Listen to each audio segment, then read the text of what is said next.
he slammed the accelerator, desperately attempting to close the distance to Gu Yechen. Su Haoran, equally determined, focused intently on controlling his vehicle, closely tailing Lu Fei. The host exclaimed in astonishment, "Wow!" No one had anticipated Gu Yechen's reflexes would be so swift. In the blink of an eye, he was merely a distant red light. The host's voice was filled with shock and disbelief. Impressive. Shi Chengyun clenched his fist in excitement. It was his car, yet under Gu Yechen's command, it performed astonishingly. He felt exhilarated as if he were racing on the track himself. Lu Fei slammed the steering wheel, his expression darkening. He had anticipated Gu Yechen's speed and was left with no option but to accelerate in pursuit. However, all that greeted him was the fading tail light of Gu Yechen's car. Rage and frustration consumed Lu Fei as he shifted gears and accelerated, attempting to shorten the gap. The winding roads of Qiuming Mountain were not easily traversed by mere speed. Yet, for Gu Yechen, this was not an insurmountable challenge. The race was being broadcast live. And while others had yet to reach the first turn, Gu Yechen had already maneuvered through the second bend, executing a flawless drift. His smooth movements and precise control left spectators in awe. My goodness, how is that even possible? He drifted at a 45-degree angle, gasped someone in the audience. Marveling at Gu Yechen's extraordinary skill, their eyes were glued to the screen, desperate not to miss a single exhilarating moment. At this moment, Gu Yechen was in his element, navigating each turn with perfect precision and drifting effortlessly, delighting the crowd. Many young men envied Gu Yechen's prowess. Meanwhile, Lu Fei grew increasingly anxious, his driving becoming reckless as he nearly lost control on one of the bends. Nevertheless, he maintained second place, while Chen Wu and Lu Chong lagged behind due to Gu Yechen's prowess. Su Haoran kept a steady pace, gradually closing the gap with Lu Fei. As the competition intensified, the audience's anticipation soared. Just then, Gu Yechen surged ahead, nearing the finish line. Witnessing this, Lu Fei realized he could not catch up to Gu Yechen. In a moment of desperation, he attempted to ram Su Haoran's vehicle. "Watch out!" someone in the audience shouted. Chapter 211. Champion, yet how could the drivers hear the shouts of the spectators outside? However, none of this escaped Su Haoran's vigilant gaze, for Gu Yechen had warned him that Lu Fei might resort to underhanded tactics. Su Haoran remained ever cautious, his nerves taut, unwilling to allow even a moment of complacency. Initially, Lu Fei intended to target Gu Yechen, but to his astonishment, Gu Yechen's skills were not only impeccable, but his speed was also astonishingly rapid, rendering Lu Fei unable to catch up, as Gu Yechen consistently maintained a lead that was a full turn ahead, with the gap only widening. Faced with this predicament, Lu Fei was compelled to shift his focus onto Su Haoran. As Lu Fei noticed Su Haoran shake his head while attempting to overtake, he suddenly jerked the steering wheel, crashing into Su Haoran's vehicle. However, Su Haoran had anticipated this move, with a decisive tap on the brakes. He accelerated from the opposite side and adeptly evaded Lu Fei's assault. This reckless maneuver caused Lu Fei's vehicle to lose balance and veer off the track, tumbling down the steep mountainside, where the rocky terrain was treacherous, evoking gasps of disbelief from onlookers. The elderly man, witnessing this perilous situation, swiftly appeared beside Lu Fei, his movements as quick as lightning. He exerted all his strength to regain control of the vehicle, averting a more disastrous outcome. For someone of his caliber, a sixth-tier advanced martial artist, such a task was hardly formidable. After rescuing Lu Fei, he made his way back to the starting point, his countenance darkened, seemingly dripping with a palpable murderous intent. Lu Fei crossed the finish line in second place, followed closely by Chen Wu and Lu Chong. From the very beginning, Gu Yechen's astounding performance had disrupted their rhythm, rendering their attempts to catch up futile. Their spirits were deeply dampened. What they had anticipated to be a fiercely competitive race had turned into a stark reality where Gu Yechen left them far behind. As Gu Yechen crossed the finish line, a thunderous round of applause erupted, echoing throughout the entirety of Aquina Mountain. Never before had they witnessed someone win a race so swiftly, after all. Aquina Mountain boasted 38 treacherous turns, each presenting a potential perilous fate. Yet, Gu Yechen not only shattered the record but elevated it to an unattainable height. How could they not admire him? Remarkable. The first to cross the finish line is Mr. Gu. Moreover, he has decisively broken the long-standing record. Let us extend our heartfelt congratulations to him. The host's voice, tinged with excitement, grew hoarse as he shouted. Gu Yechen stepped out of his car, tossing the keys to Shi Chengyun with a casual, "Thanks." A subtle smile graced his features, for everything had transpired as he had anticipated. Shi Chengyun, awestruck, could hardly close his mouth, his eyes gleaming with exhilaration. Fearful that others might overlook his ownership of the victorious vehicle, he proclaimed to everyone in earshot, "This is my car." His demeanor brimmed with pride. "You're not the one driving it. If you have the ability, why not race yourself?" Someone, unable to tolerate Shi Chengyun's boastfulness, retorted, effectively silencing him. "What a joke. If it were me, I would undoubtedly outperform Brother Gu," Shi Chengyun confidently declared. Albeit his voice was barely above a whisper, heard only by a select few. Gu Yechen, catching wind of this, shook his head. Though his physical form was merely 18 years old, his intellect surpassed that of many.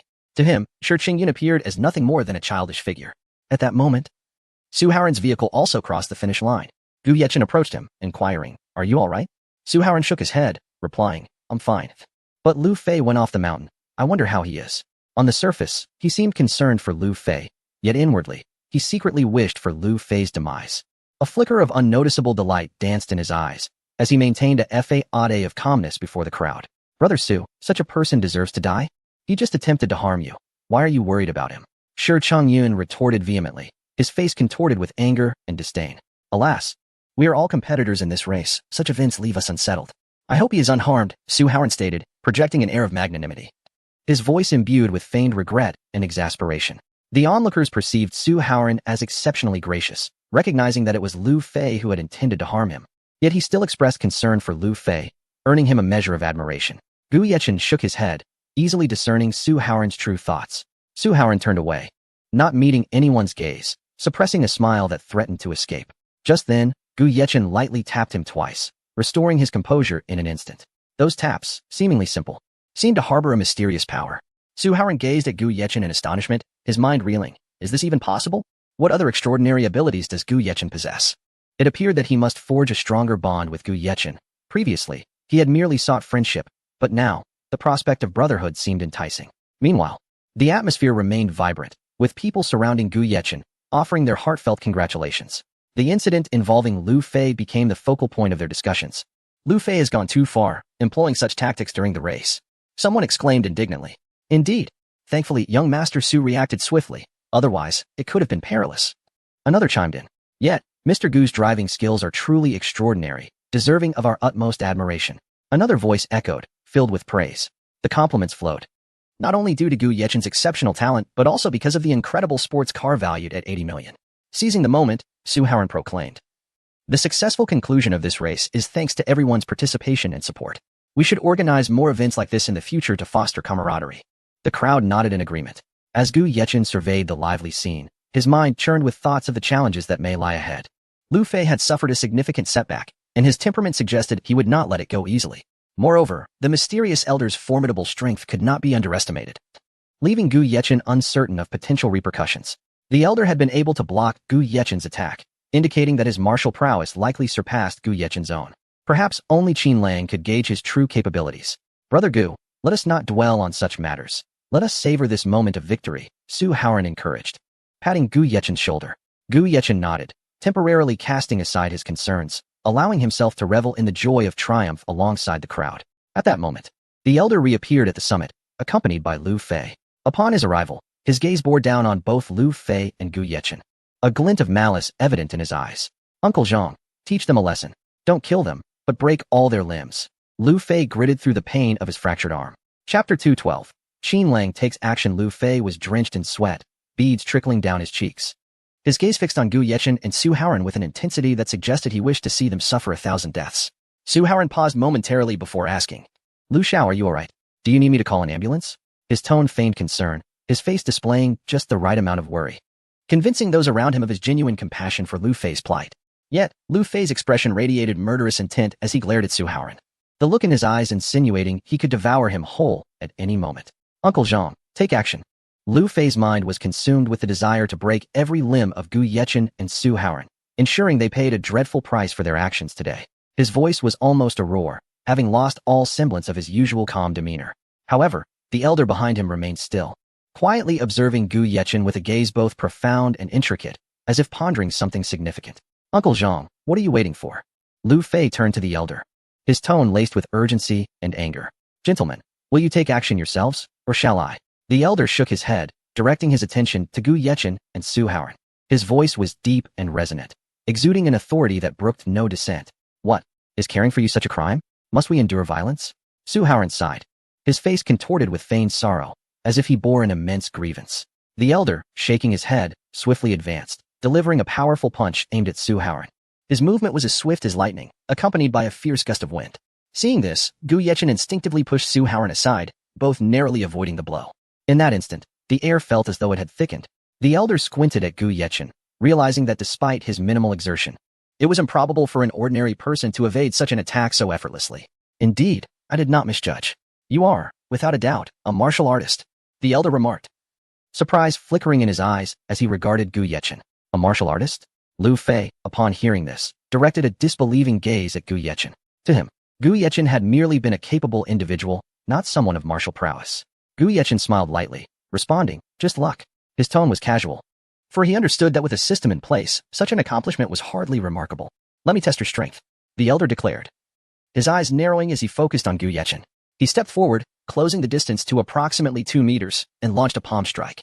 The force of the blow was accompanied by a roaring wind, imposing in its might. Gu Yechen met the attack with a punch, only to be sent stumbling back a dozen steps, red marks instantly appearing on his wrist. He felt a surge of overwhelming power coursing through his arm, stirring his blood. The elder's eyes widened in disbelief. He had employed 70% of his strength, expecting to severely injure or even kill Gu Yechen. Yet, Gu Yechen had merely been pushed back and scathed. As a peak 6th-tier martial artist, Gu Yechen should not have been able to withstand such a blow. Why had he? Lu Fei bore witness to this shocking turn of events, initially confident in his victory, only to find his expectations shattered. He had believed that with Uncle Zhang and Appos as protection, subduing Gu Yechen and Su Haoran would be effortlessly within reach. How had the situation escalated to this point? Uncle Zhang, what is happening? Lu Fei inquired, his voice tinged with uncertainty. The elder's gaze sharpened. This time, he unleashed 90% of his power, charging directly at Gu Yechen. He thought to himself that while it was likely he would kill Gu Yechen, he could not afford another misstep. Watch out! Su Haoran and Shi Chengyan shouted in unison, their voices brimming with urgency and concern. Yet, helpless, they could only watch as the elder barreled toward Gu Yechen, their hearts racing. In that moment, a figure stepped in front of Gu Yechen, intercepting the elder and Appos' attack with a punch of his own. The elder was immediately forced back several steps, Qin Lang momentarily gaining the upper hand. Are you all right? Qin Lang inquired, his voice steady and strong, laced with genuine concern. I and Appos am fine, Gu Yechen replied nonchalantly, maintaining his calm demeanor. He had anticipated Qin Lang's intervention, rendering the previous danger trivial. However, Gu Yechen felt his own strength was still lacking and needed to devise a means to improve.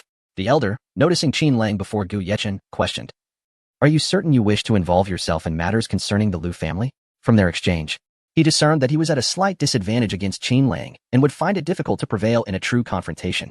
He could only attempt to leverage the Lu family and Appos' reputation for intimidation. I have no ties or debts to the Lu family, but Mr. Gu has done me a great service, and I will certainly protect him, Qin Lang replied, his tone calm, yet imbued with an undeniable authority. His gaze was resolute, betraying no hint of retreat. Are you willing to face the consequences of angering the Lu family? The elder pressed, attempting to dissuade Qin Lang. Enough with the idle talk. Come, let me see the extent of your power and witness how you bully those beneath you. Without further ado, Qin Lang surged forward, delivering a clean, powerful punch aimed at the elder. The elder, caught off guard by Qin Lang's sudden aggression, quickly countered, and the two exchanged blows in rapid succession. Qin Lang, in his prime, displayed vigor and strength in every strike, while the elder's age began to take its toll, his stamina waning. With a resounding thud, Qin Lang's fist struck the elder's chest, eliciting a muffled grunt as the elder staggered back several paces, his complexion paling as he grasped his chest, clearly injured. Prepare yourself, Qin Lang bellowed, charging once more at the elder. The elder glanced at Lu Fei, then at Qin Lang and Gu Yechen, realizing he would gain no advantage today. With a disdainful snort, he declared, you will regret this, and swiftly retreated with Lu Fei in tow. Qin Lang did not pursue them, knowing that Gu Yechen remained present. Thank you, Brother Qin, for your timely assistance, Gu Yechen expressed gratefully. Mr. Gu, do not mention it. If not for you, my sister would likely have perished.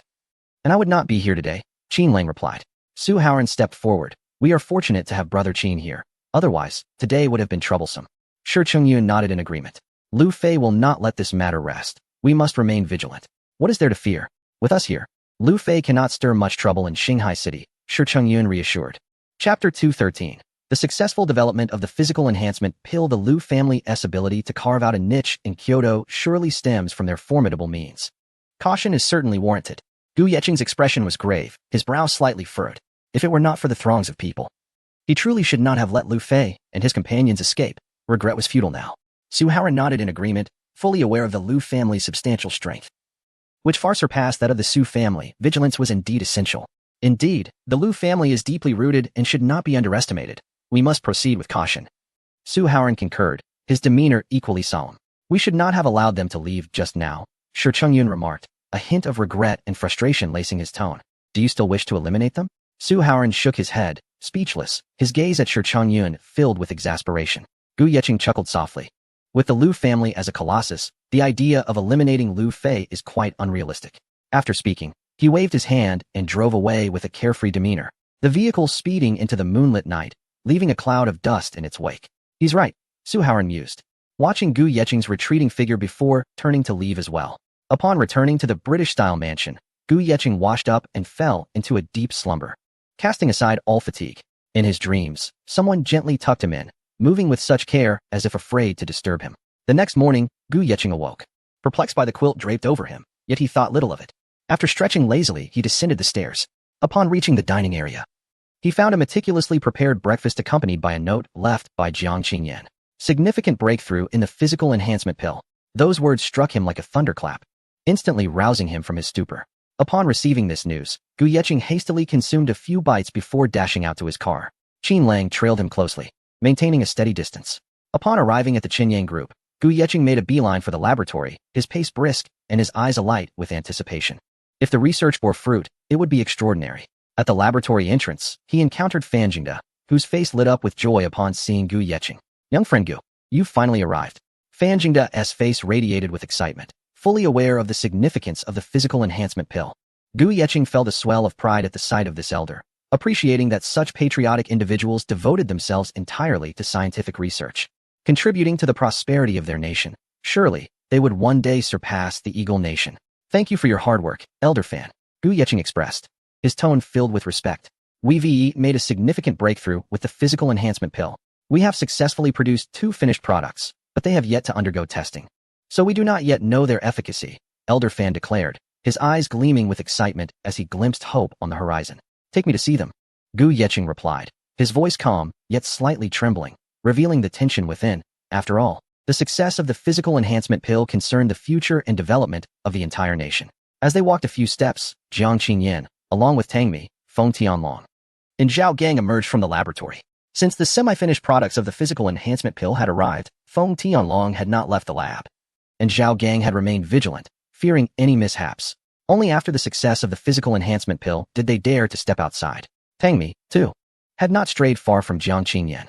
Upon seeing Gu Yeqing, Jiang Qingyan approached him. You're here. She spoke softly, her gentleness reserved solely for him. Her eyes brimmed with concern, as he was the man she cherished most. I never expected Deputy Director Jiang to exhibit such tenderness, Zhao Gang whispered quietly. Feng Tianlong shot him a glance and replied, You wouldn't understand. You're still too young. A hint of amusement graced Feng Tianlong's features. Zhao Gang scratched his head. Having joined the military at 18, and his experiences left him somewhat naive regarding matters of the heart. Sister, take me to see the finished physical enhancement pill, Gu Yeqing said, gently stroking Jiang Qingyan's hair, his tone tender and his gaze filled with affection. Jiang Qingyan nodded. All right, let us go. She turned to lead the way, her steps light and buoyant. Gu Yeqing donned a dust-proof suit, passed through a decontamination chamber, and entered another before finally arriving at the location of the physical enhancement pill. In front of the last decontamination chamber stood 6 soldiers on guard, while 4 others remained alert within. As the 6 entered the final laboratory, Zhao Gang refrained from following, opting instead to patrol the surrounding security to prevent any unforeseen intrusions. Gu Yeqing picked up a physical enhancement pill, examining it closely. It was identical to the image in his mind. He then used his void eye to inspect it further, confirming that the pill was indeed flawless. No issues here. Have tests been conducted? Gu Yeqing inquired, his voice resonating clearly in the quiet laboratory. We only completed preliminary tests. Human trials have yet to be conducted, and we are still deliberating potential improvements, Fan Jingde replied, his eyes filled with anticipation, hoping to glean advice from Gu Yeqing. Elder Fan, from my perspective, these 2 physical enhancement pills have reached a level suitable for use. Whether they can be further refined, I cannot assure, but I am confident that there are no issues with them, Gu Yeqing asserted, his tone resolute, exuding an aura of undeniable authority. Upon hearing Gu Yeqing's words, Fan Jingde was elated, his hands trembling with excitement. This was the culmination of their arduous efforts. Wonderful. Absolutely wonderful, he exclaimed, overwhelmed with joy. What do you propose for the testing? Fan Jingde inquired eagerly, his eyes brimming with urgency. Direct human trials will suffice, while I cannot guarantee success. I am 99% confident it will work. Gu Yeqing spoke with a calm demeanor, as if he already knew the outcome of their endeavor. His expression radiated confidence, compelling trust in his judgment. Very well, I will seek approval from the higher-ups immediately, Fan Jingde said, retrieving his phone, carefully wrapped in plastic to protect it while entering the laboratory. Hello? 5 minutes later, Fan Jingde set down his phone, declaring, Secretary Wang has reported to the state, and they have approved our testing of the physical enhancement pill, with results to be documented. His voice trembled with excitement. Gu Yeqing nodded. Then let us find volunteers.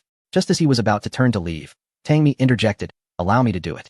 Her voice was resolute and resonant, echoing throughout the laboratory. Tang Mi, what are you saying? Jiang Qingyan exclaimed, taken aback. She had not anticipated Tang Mi would step forward. I still lack sufficient strength. I nearly failed to protect Qingyan last time, so I wish to see if this physical enhancement pill can enhance my abilities. At least enough to safeguard her, Tang Mi declared, her gaze unwavering, embodying a serene resolve and a spirit of selfless dedication to her country and its people. There was no trace of hesitation or fear in her eyes. Elder Fan, what do you think? Gu Yeqing hesitated, wishing for Tang Mi to protect Jiang Qingyan. Yet this was the first trial, and no one could predict the possible outcomes. His brow furrowed in contemplation. Tang Mi, are you certain you wish to be the first to undergo this test? If it fails, it could cost you your life. Both Fan Jingde and Feng Tianlong urged her. Concern etched on their faces. It's all right. I trust Mr. Gu. If he says it's safe, then it must be, Tang Mi replied. Casting a meaningful glance at Gu Yeqing, her eyes filled with unwavering trust and determination. Jiang Qingyan witnessed this exchange, her heart sinking. Would even Tang Mi fall victim to Gu Yeqing's ambitions? A flicker of complex emotions danced in her eyes. Helplessness, concern, and a fear of what might befall Tang Mi should this experiment fail. Fan Jingde nodded and replied, very well then. Chapter 214, Success of the Experiment. Do you have anything to say? Fan Jingde cast a heavy glance at Tang Mi, as if inquiring about her last words. Tang Mi looked at Jiang Qingyan, and then deeply at Gu Yeqing, her gaze revealing a myriad of emotions. Yet, in the end, she merely said softly, nothing, let us begin. Her voice, though gentle, was imbued with unwavering resolve. Holding a pill in her hand, everyone exited the laboratory and moved outside. Jiang Qingyan led Tang Mi to her office. The office was simply and elegantly arranged. Sunlight spilled through the windows onto the floor, yet it could not dissipate the weighty atmosphere that lingered. Are you ready? Gu Yeqing inquired gravely, concern evident in his eyes as he looked at Tang Mi. In truth, it would have been preferable if this experiment had been conducted on someone nearing the end of their life, as it could save a life and also provide insight into the pill's efficacy. His brow furrowed, reflecting the depth of his concern. I am ready, Tang Mi replied, immediately placing the pill in her mouth. In an instant, the pill transformed into a powerful surge of medicinal energy coursing through her limbs. She felt as though her very bones were being gnawed by countless ants, waves of excruciating pain causing beads of sweat to cascade down her forehead. However, as a soldier and an officer, she bore the torment in silence, merely breathing heavily. Clenching her lips tightly, her fists balled, she fought to suppress any groans of agony. Witnessing Tang Mi's suffering, Jiang Qingyan anxiously grasped Gu Yeqing's hand and asked, Ah Chun, what is happening? Her voice trembled, her eyes filled with panic and heartbreak.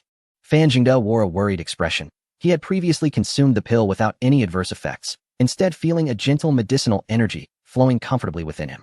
Could there be an issue with the research? This had been derived after extensive study. Fan Jingde, observing Tang Mi and Appo's distress, felt a pang of compassion. His brow knitting into a deep furrow as his hands unconsciously clenched. I suspect that the pill you developed differs from the one I originally took, but it should not pose a problem, Gu Yeqing said, his gaze fixed intently upon Tang Mi, his concern palpable. After approximately 5 minutes, Tang Mi gradually began to alleviate her suffering, her demeanor becoming noticeably more relaxed. She lifted her head to look at everyone, although her complexion remained pale. Her eyes shimmered with a hint of joy and excitement. Seeing Tang Mi recovering, Jiang Qingyan immediately inquired, Xiaotang, how do you feel? Is there any discomfort? Should we go to the hospital? Her expression was one of deep worry as she stepped closer to gently wipe the sweat from Tang Mi and Appo's brow. Tang Mi shook her head and said, Xiaoyan, I'm fine. I feel much better. It's as if my entire body is brimming with strength. A smile graced her lips, radiant like the summer sun, evoking a sense of warmth in those around her. Both Fan Jingde and Feng Tianlong let out sighs of relief, their previously taut nerves finally relaxing. Gu Yeqing maintained a serious expression as he examined Tang Mi, ensuring that no issues persisted, and then instructed, extend your hand. I want to take a look. Tang Mi, bewildered and unsure of what to expect, extended her hand hesitantly, her eyes filled with confusion, yet choosing to trust Gu Yeqing. He gently placed his fingers on her pulse, meticulously gauging the fluctuations. There were indeed no issues, and the effects of the pill were identical to those provided by the system. Yet, the process was agonizing. And even a seasoned soldier like Tang Mi had to endure such inhumane torment. Gu Yeqing could not help but wonder if an ordinary person could truly withstand such suffering. Noticing Gu Yeqing's tense brow, Fan Jingde anxiously asked. Gu, how is the situation? His voice carried a note of urgency and anticipation. Gu Yechen shook his head and replied. There are no issues. The effects are as you experienced previously. His tone revealed a sense of relief and reassurance. Upon hearing Gu Yechen's response, both Fan Jingde and Feng Tianlong were filled with excitement, their faces beaming with joy. At that moment, the provincial party secretary, Wang Yun, entered the office, his expression a mixture of urgency and sweat from his hurried arrival. What is the situation? He inquired, scanning the faces of those present, eager for an immediate answer. It's done. It's done. Fan Jingde's eyes glistened with tears. He had awaited this moment for far too long. Feng Tianlong was equally elated. Recognizing that this physique-enhancing pill could significantly bolster the military and Oppo's strength and reduce unnecessary casualties. Excellent, Wang Yun exclaimed with fervor, promptly instructing his secretary to report the news to the higher echelons of the government. His face radiated joy, as if the nation's bright future had already been secured. Wang Yun turned to Tang Mi and gently asked, How do you feel? Is there any discomfort?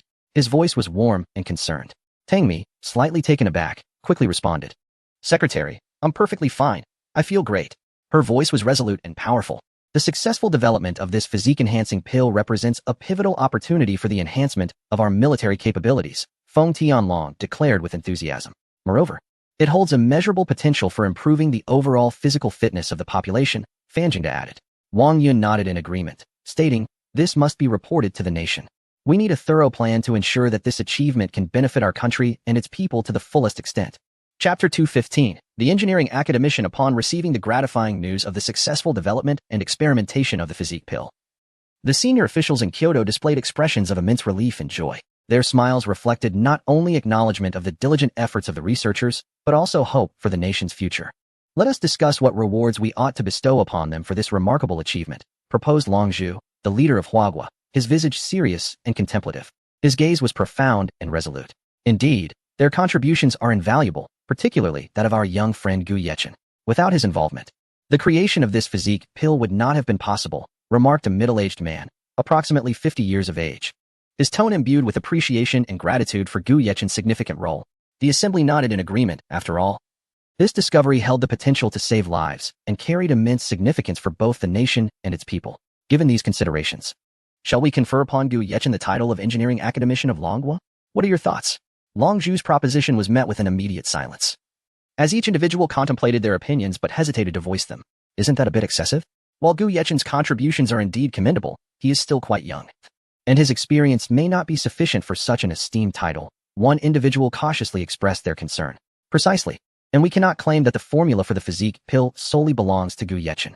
Otherwise, nations like Eagle Sauce and Cherry Blossom would undoubtedly take action against him, which would spell disaster for both him and those around him. Despite his deserving merit, another chimed in, worry etched upon their features. What then? Do you propose as a suitable reward for Gu Yechen? This physique pill is of paramount importance to our entire nation. If even the foremost contributor cannot receive due recognition, would that not be disheartening? Long Zhu inquired, his gaze imbued with authority and inquiry. Everyone fell silent, fully aware that Gu Yechen's accomplishments alone warranted the title of academician. However, they recognized that public acknowledgement could lead to numerous potential dangers and complications for him. Let us grant Gu Yechen the title of engineering academician, but keep it strictly internal. As for the specifics of his contributions, they need not be disclosed to anyone. It suffices to know that he is an academician of Huagua. Long Zhu declared with unwavering resolution, adhering to his principle of ensuring that the benefactor would not feel disheartened. With Gu Yechen's affiliation with the Dragon Group and now the title of engineering academician, his future is truly promising. Someone remarked, laced with envy. Gu Yechen likely possesses even greater capabilities, for this physique pill is not something that can be easily developed through conventional science.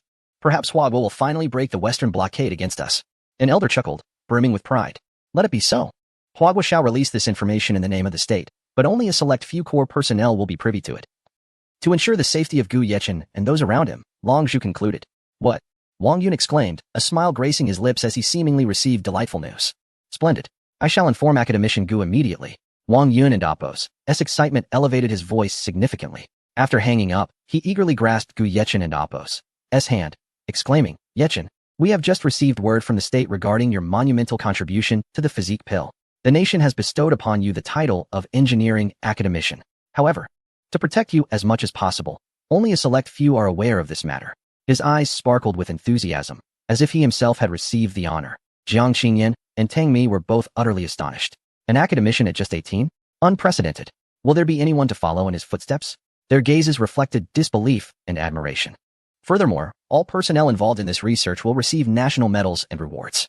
And this matter must remain confidential, otherwise, it could bring unnecessary danger to you all.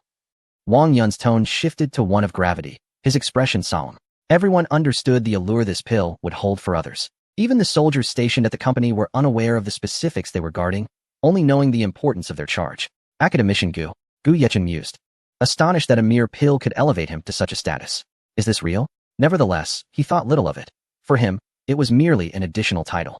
Before long, noon arrived. Shall we go for lunch? Gu Yechen gently suggested to Jiang Qingyan, his gaze warm and affectionate. Yes. Jiang Qingyan nodded, linking her arm with his, a contented smile illuminating her face. Old fan, Commander Feng, would you care to join us?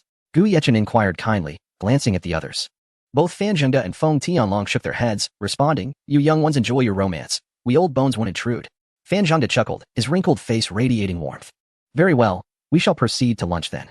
Do not say I failed to extend an invitation. Gu Yechen playfully waved his hand as he departed with Jiang Qingyan, his steps light and his spirits high. Tang Mi observed the sweetness shared between the two, feeling a pang of yearning. She had heard of such blissful love, but was unacquainted with it herself. Is it truly that wonderful? She silently pondered, a flicker of confusion and longing crossing her eyes. As Gu Yechen and Jiang Qingyan exited the building, sunlight bathed them, casting their entwined figures in a golden glow. What shall we eat today? Gu Yechen asked. Tilting his head, I'll defer to your choice, Jiang Qingyan replied tenderly. They arrived at a restaurant, where the cozy atmosphere allowed them to savor their tranquil moments together. Meanwhile, Tang Mi returned to her office, sitting by the window and gazing at the scenery beyond, her mind swirling with thoughts. She recalled Gu Yechen's myriad talents and courage, as well as the sweetness shared between him and Jiang Qingyan. Perhaps, love truly is beautiful, Tang Mi murmured softly to herself, a faint smile gracing her lips. Inside the restaurant, the lighting created a comfortable ambience. Gu Yechen and Jiang Qingyan ordered 2 servings of filet mignon and 2 servings of pasta. The prices were modest, yet the flavors delightful. Initially, Gu Yechen had intended to order more, but Jiang Qingyan believed it unnecessary. As they dined, a group entered from outside. 2 individuals resembling bodyguards leading the way, followed closely by a young man of striking appearance, accompanied by a tall woman, her makeup noticeably heavy. Chapter 216. Lessons. Gu Yechen cast a fleeting glance and soon lost interest, for the layer of makeup on the woman's face was alarmingly thick. Enough to wrap a meal and Appo's worth of dumplings for a small eatery. With a casual turn of his head, he resumed his conversation with Jiang Qingyan. Their group passed by Gu Yechen, settling down a few meters away. Darling, you mentioned wanting to experience dining in the hall. Let us try it here today? The man smiled at the woman, his tone laced with affection, his gaze imbued with a desire to please. The woman nodded softly, her voice gentle, tinged with a hint of playful reproach. Gu Yechen noticed the man's speech was peculiar, hinting at a non-Hua nationality. Yet, he dismissed it. As a superpower known for its openness, the presence of foreigners in Hua was hardly unusual. He pressed a bell beside him, and shortly after, a gracefully proportioned waitress approached. Hello, handsome. Hello, beautiful. How may I assist you? She inquired softly, her tone warm and welcoming, her professional smile exuding comfort. Gu Yechen's lips curled slightly. The compliment of handsome was well received. Please bring us a pot of the old fire soup. Gu Yechen replied with a smile, anticipation gleaming in his eyes. Certainly. Handsome. Please hold on. The waitress responded with a slight smile before turning to leave. Before long, she returned with a cart bearing a pot of old fire soup. Just as she passed the foreign youth, he abruptly stood, colliding with her. Baka, the young man bellowed, slapping the waitress with a sudden ferocity. His face twisted into a mask of rage, his eyes brimming with contempt. Upon hearing the distasteful language, Gu Yechen's brow furrowed. It was as if he had encountered something revolting. His gaze swiftly shifted towards the source of the uproar.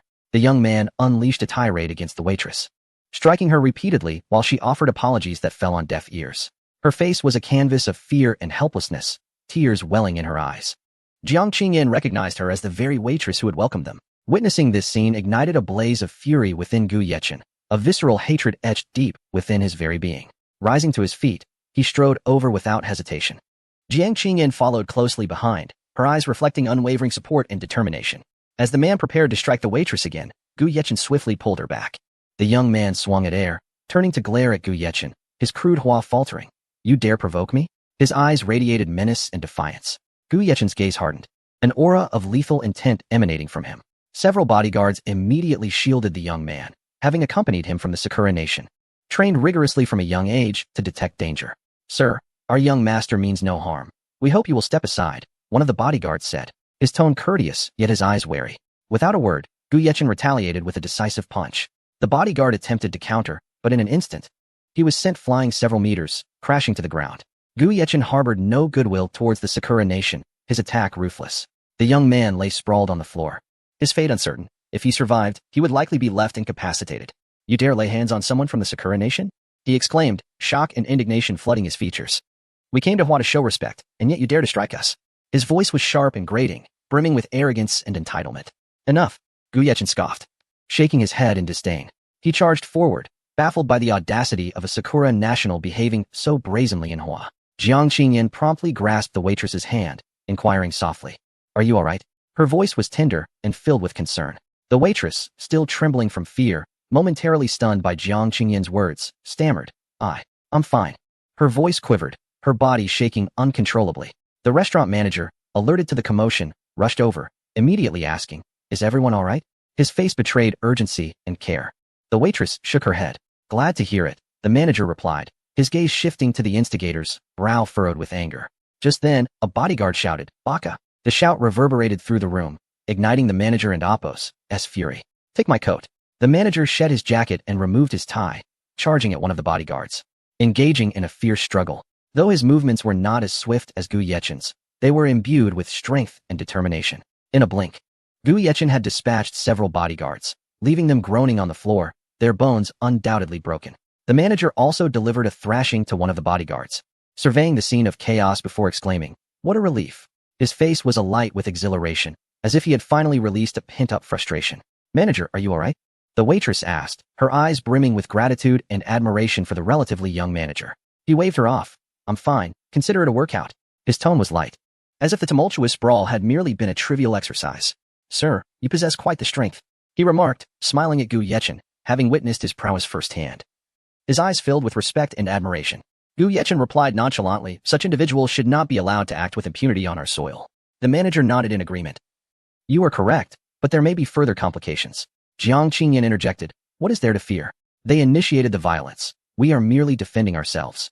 Gu Yechen responded, Let us first observe how this unfolds. At this moment, other patrons of the restaurant began to gather, expressing their approval of Gu Yechen and the manager and Apos' actions. Well done. These foreigners are far too arrogant.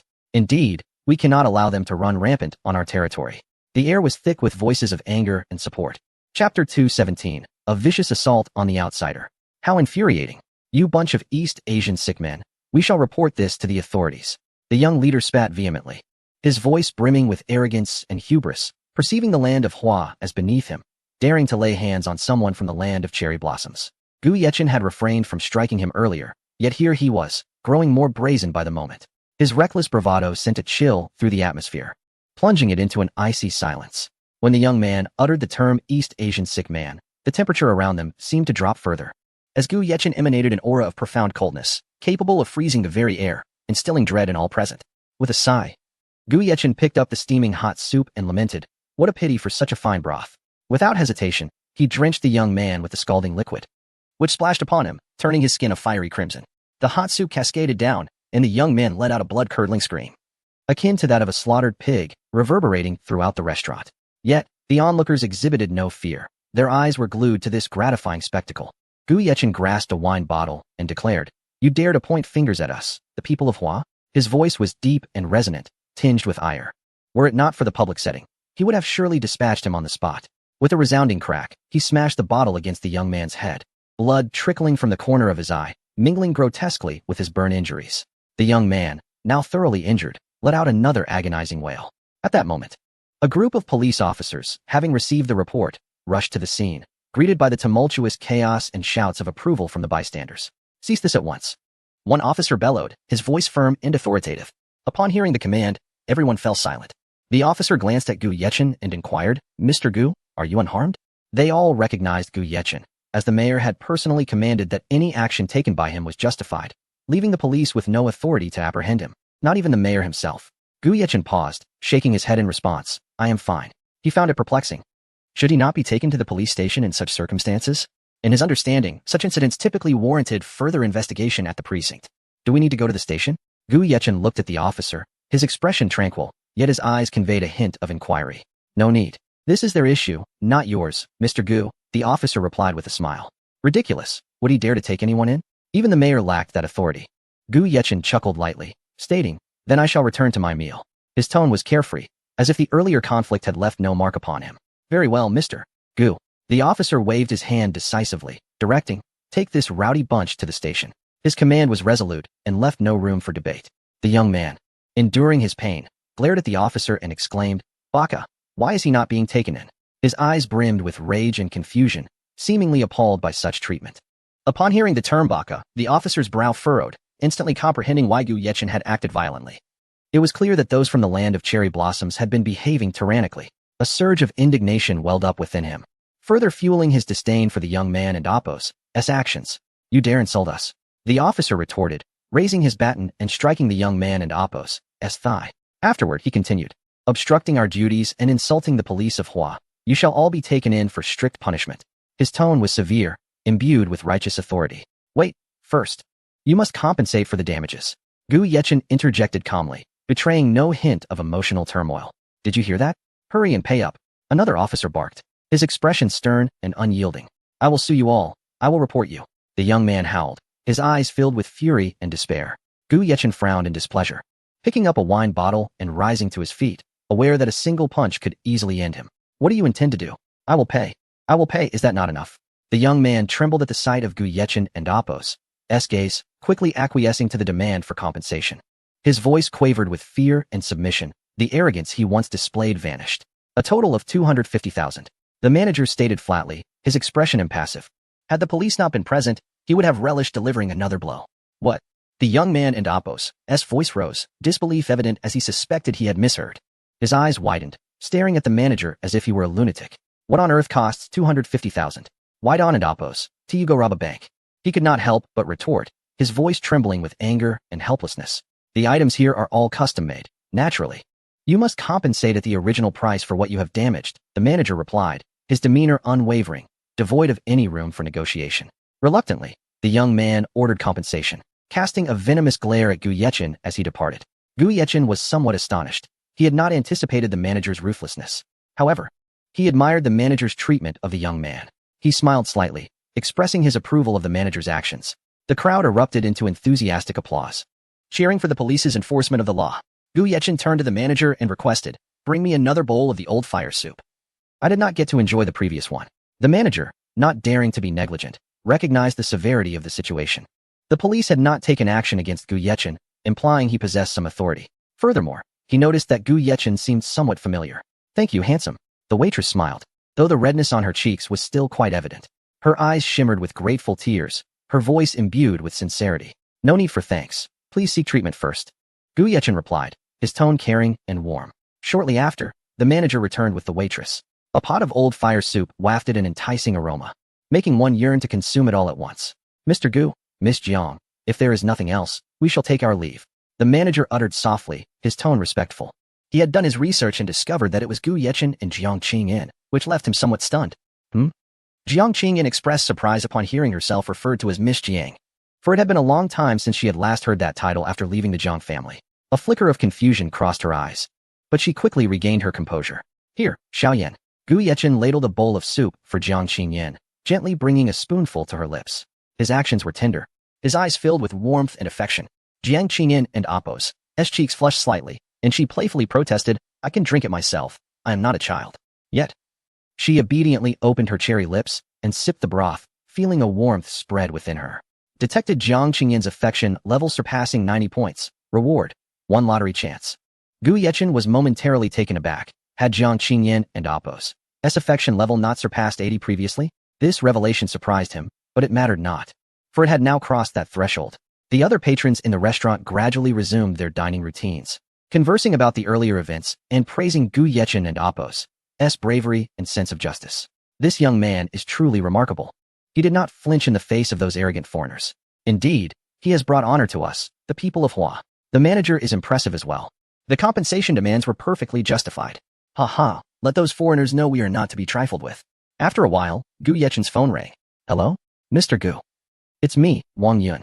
I have just heard about the incident at the restaurant. Are you and Miss Jiang all right? Gu Yechen expressed his surprise, not expecting the news to reach Wang Yun so swiftly. So soon? It's nothing. It has already been resolved. That is reassuring, but one must still exercise caution, as those foreigners may not easily relent. Rest assured, I know how to maintain discretion. After hanging up the phone, Gu Yechen turned to Jiang Qingyan and said, "Do not worry, everything will be fine." Jiang Qingyan nodded and replied, "I trust you." After finishing their meal, Gu Yechen escorted Jiang Qingyan back home before driving off to meet Li Ruoyan, as it was essential to evaluate the financial investment. Chapter 218. Let it go. In the Cloud Summit Tower, Li Ruoyan remained at the company, managing a substantial sum of money allocated by Gu Yechen specifically for financial investments. Her gaze was fixed intently on the computer screen, analyzing a plethora of data and charts, her eyes reflecting a blend of concentration and decisiveness. "What is the situation?" Li Ruoyan inquired as she entered the trading room, her demeanor grave as she surveyed the circumstances before her. Her voice rang clear and resolute. "Everything is going smoothly. President Li, both stocks we invested in have risen," one of her colleagues reported, a hint of excitement and anticipation in their tone. Li Ruoyan nodded, taking a seat and closely observing the ever-shifting landscape of the financial world. She thrived on this exhilarating sense of challenge and uncertainty, particularly now that she had $2 billion at her disposal, providing her with ample capital to navigate the tumultuous financial waters. Upon arriving at the Cloud Summit Tower, Gu Yechen made his way directly to Li Ruoyan's office. Finding it empty, he shook his head and proceeded to the investment department. This department had been established specifically for Li Ruoyan, tasked with strategic operations related to investments, financial analytics, and trading. The atmosphere in the office buzzed with a tense yet orderly energy as employees diligently operated their computers, analyzing various data and information. "What brings you here?" Gu Yechen asked, noticing Li Ruoyan engrossed in her analysis. He poured her a cup of coffee, the rich aroma wafting through the air, adding a touch of warmth to the otherwise intense environment. Li Ruoyan paused, rising to acknowledge him.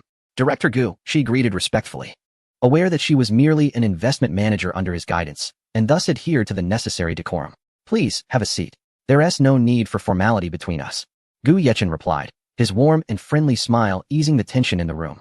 "Everyone, continue with your work," he urged the staff, his voice firm yet not loud, prompting them to immerse themselves further in their tasks. "Director Gu, what brings you here?"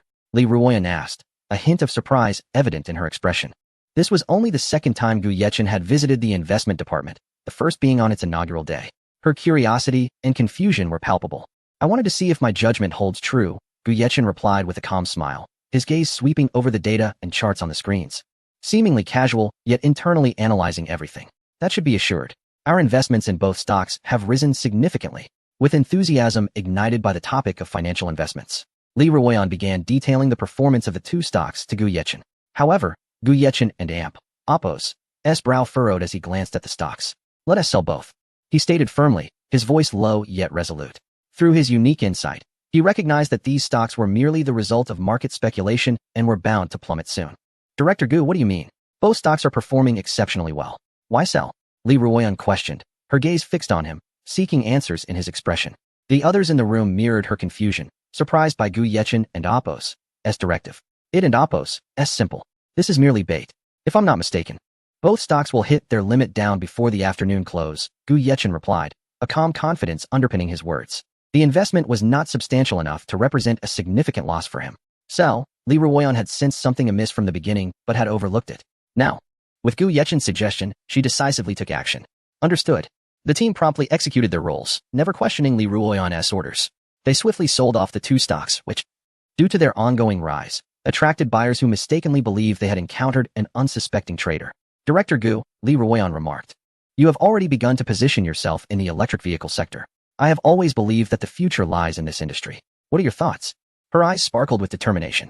Li Ruoyan recognized that societal advancement was inextricably linked to energy sources, and with Huawei vigorously supporting the development of domestic new energy industries, she pondered whether other forms of new energy vehicles would emerge globally, especially since Gu Yechen had begun considering electric vehicles. Her sharp thinking and market insight impressed Gu Yechen. "Your foresight is commendable," he replied, a note of surprise in his voice. "Indeed, the future of the industry cannot escape the necessity of electricity. Hence, you should know which sector to invest in." "You're correct, Director Gu. I will focus on relevant enterprises and projects to seek suitable investment opportunities," she affirmed, her tone resolute and imbued with confidence. "However, remember that investment must not be impulsive. Thorough research and analysis are essential. The new energy sector holds vast potential, but also carries certain risks," Gu Yechen cautioned. Li Ruoyan listened intently. "Director Gu, I will exercise caution. Which aspects do you believe we should prioritize?" Battery technology, charging infrastructure, or vehicle manufacturing?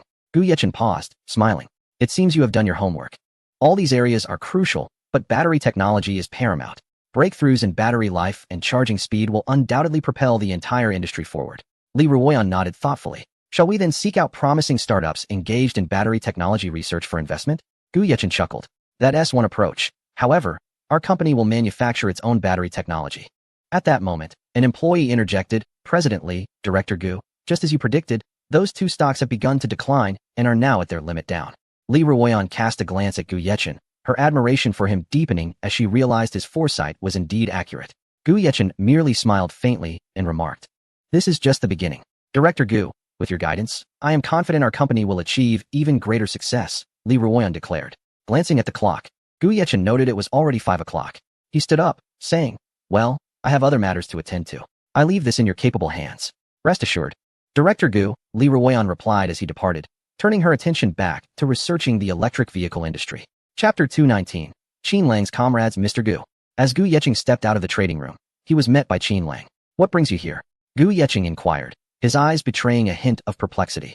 "My two comrades have arrived. Would you like to meet them, or shall I make the arrangements directly?" Qin Lang asked, his gaze filled with inquiry. "Let us meet." Gu Yechen replied with a light smile, his tone relaxed and composed. Before long, the four gathered at a CAF, where the rich aroma of coffee enveloped the air, and gentle melodies floated through the atmosphere. "Mr. Gu, these two are my comrades, Gao Shi and Gao Xine. They are brothers as well," Qin Lang introduced with a smile.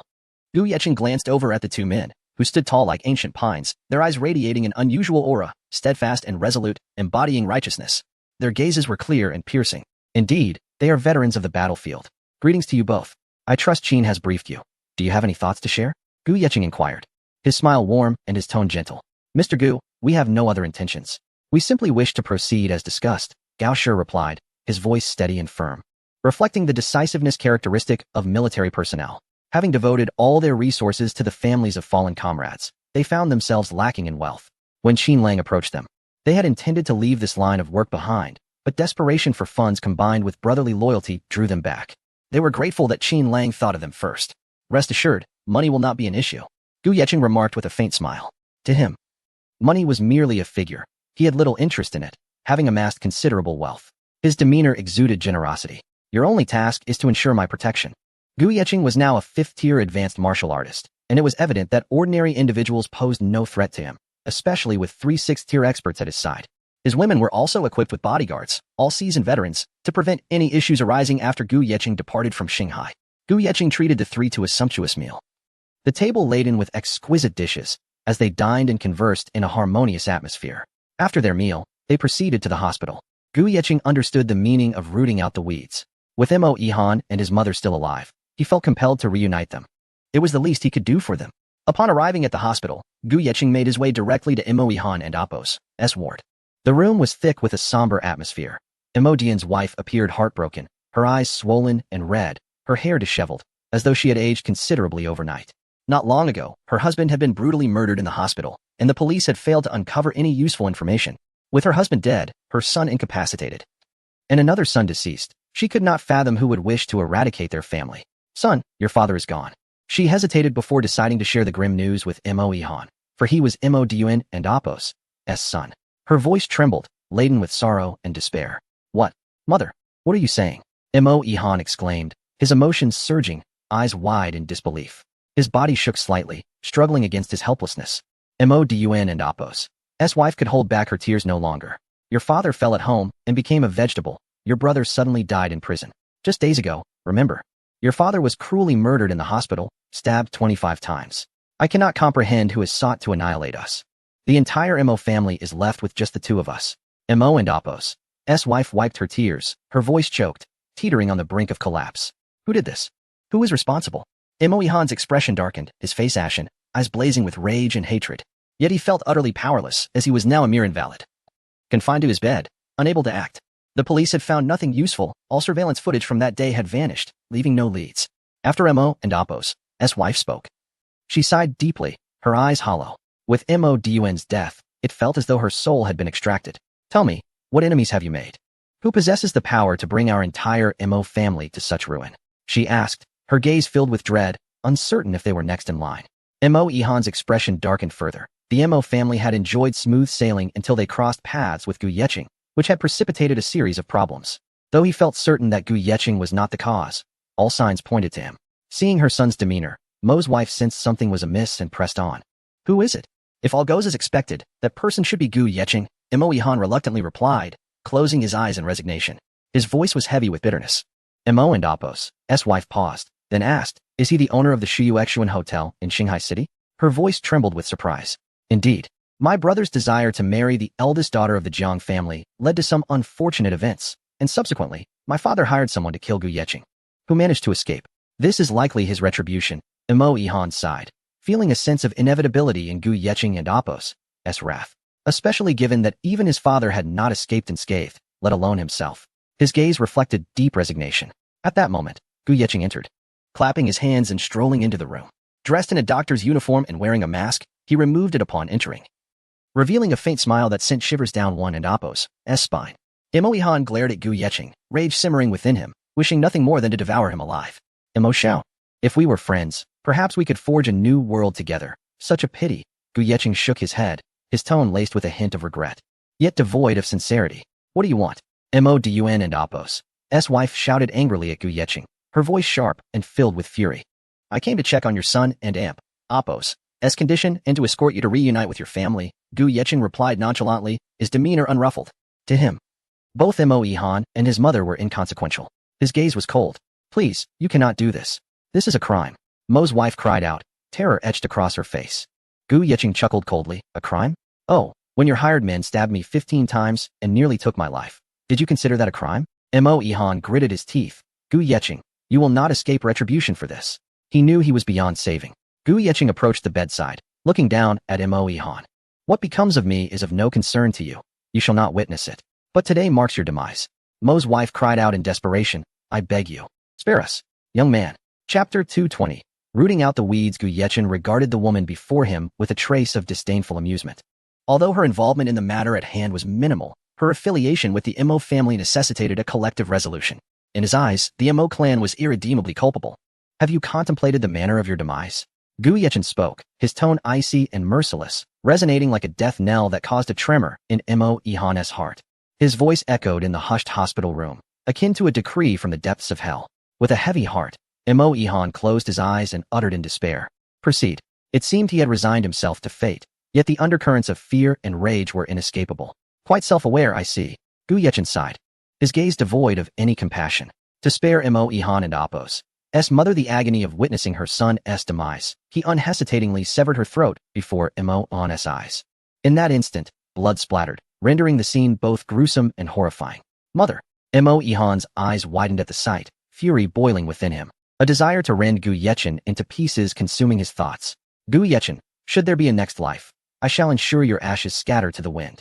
His eyes, bloodshot with rage, welled with tears of crimson, his voice laced with unending resentment and defiance. Spare me your threats. Do you truly believe you can bring me to ruin? I am doing you a favor by not obliterating you entirely. Gu Yeqing struck Mo Ihan's abdomen with a powerful punch, the force causing him to spew blood, his face contorting in agony. Why must you provoke me when your end is near? Gu Yeqing shook his head, his expression one of disdain, finding Mo Ihan's resistance utterly laughable. In this life, you are finished. In the next, I hope you do not cross my path again. With those words, Gu Yeqing mercilessly plunged his knife into Mo Ihan's body 10 times, each thrust infused with resolute finality. Farewell, he murmured softly, as if merely completing a trifling task. Once he confirmed their demise, he departed the hospital room with an air of nonchalance, his movements so light that not a soul detected his presence. Shortly thereafter, a nurse passing by the room noticed a trickle of crimson fluid seeping through the door. Upon opening it, she was immediately struck dumb with horror. Oh no, this is terrible, she screamed, her voice piercing and shrill, prompting a hasty gathering of concerned personnel. Inside the room, Mo Dun's wife lay lifeless on the floor, blood pooling around her, even trailing to the doorway. On the bed, Mo Ihan's blood stained the sheets and blankets, the entire scene grotesque and chilling. The head nurse and doctors rushed in, and upon witnessing the carnage, they quickly dialed the authorities. What on earth happened? How could 2 patients be murdered within a hospital? Where's the security? How could such a tragedy occur? The hospital director arrived promptly, his face pale with shock, beads of cold sweat forming on his brow, fearing for his position. Director, this was discovered only because the nurse happened to glance in. Without the bloodstains, it might have gone unnoticed. Could there be a connection between this and the recent murder of Mr. Modun? A doctor pondered aloud, his expression grave and brow furrowed. This matter is beyond your purview. The police have been informed, and we shall await their investigation. Cooperate with them as necessary, the director replied, attempting to maintain composure, though anxiety gnawed at him. At that moment, the police arrived, led by Chin Feng and the previous female officer. They swiftly cordoned off the area and commenced their inquiry, leaving the subsequent events shrouded in uncertainty. Gu Yechen drove away from the hospital, returning home to gather some precious tea leaves before heading to the school. Old man, are you well? Upon entering the school, Gu Yechen spotted Chen Yuan and greeted him, a carefree smile gracing his face, as if the recent bloodshed bore no weight on his spirit. You little rascal, how dare you call me old man? Chen Yuan chuckled, albeit with an affectionate glint in his eyes.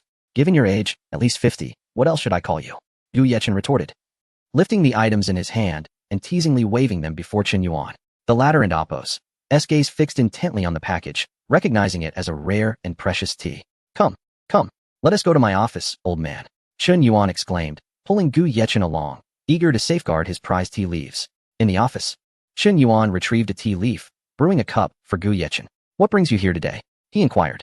For he was no ordinary principal, but a man of vast experience with an astute mind, often able to discern the essence of matters at a glance. Gu Yechen smiled and replied, Principal, I intend to invest some funds into the school. Consider it a parting gift as I prepare to leave. His tone was casual, free of hesitation. Chen Yuan paused in surprise before breaking into a grin. What prompted this sudden generosity? Gu Yechen raised his teacup, savoring a sip before responding. Having spent so many years here, I have received ample support. Now that I possess a measure of capability, I wish to contribute something meaningful.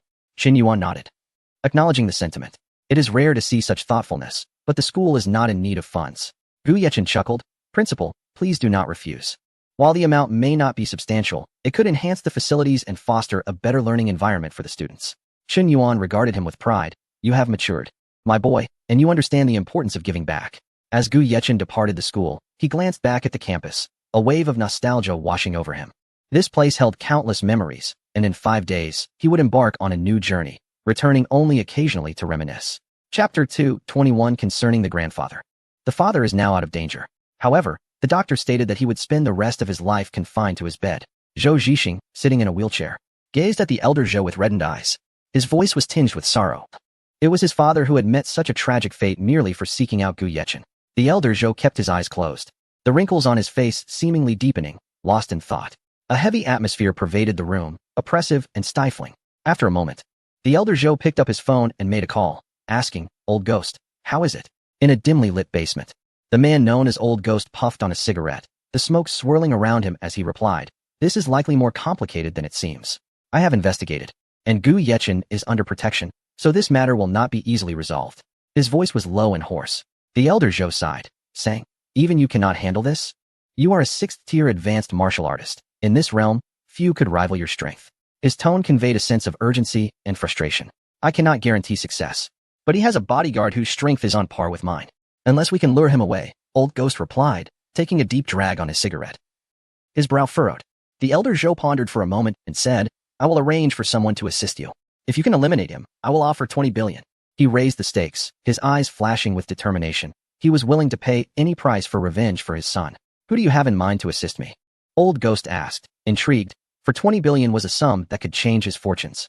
I will have a How coordinate with you to distract the bodyguard. And you must swiftly deal with Gu Yechen, the elder Zhou stated gravely, his expression serious. With only one bodyguard protecting Gu Yechen, he was resolute in his determination to secure his target's life. How was the family's bodyguard, responsible for their safety? A genuine 6th-tier intermediate martial artist who typically refrained from undertaking any missions. However, this time, he was dispatched to eliminate Gu Yechen without hesitation. Understood. If he can keep Gu Yechen's bodyguard occupied, I will easily take care of him. Old Ghost chuckled, already envisioning the 20 billion beckoning to him. Very well. It is settled then. The elder Zhou's demeanor darkened. Gu Yechen had incapacitated his son, and he would demand Gu Yechen's life in return, his heart ablaze with fury. The elder Zhou then called Shen Ming, Shen Yunchen's grandfather. On the other end, Shen Ming paused in surprise before answering, Hello? His voice carried a hint of curiosity. Brother Shen, it's me. Zhou Rulong adjusted his tone, striving to sound as calm as possible. Oh, old Zhou. Long time no see. What brings you to call? Shen Ming replied with a smile, as he and Zhou Rulong had known each other since their youth and shared a certain camaraderie. Old Shen, are you aware of Yunchen's predicament? Zhou Rulong inquired tentatively, a trace of uncertainty in his voice. Shinming chuckled lightly. I just heard about it. What's the matter?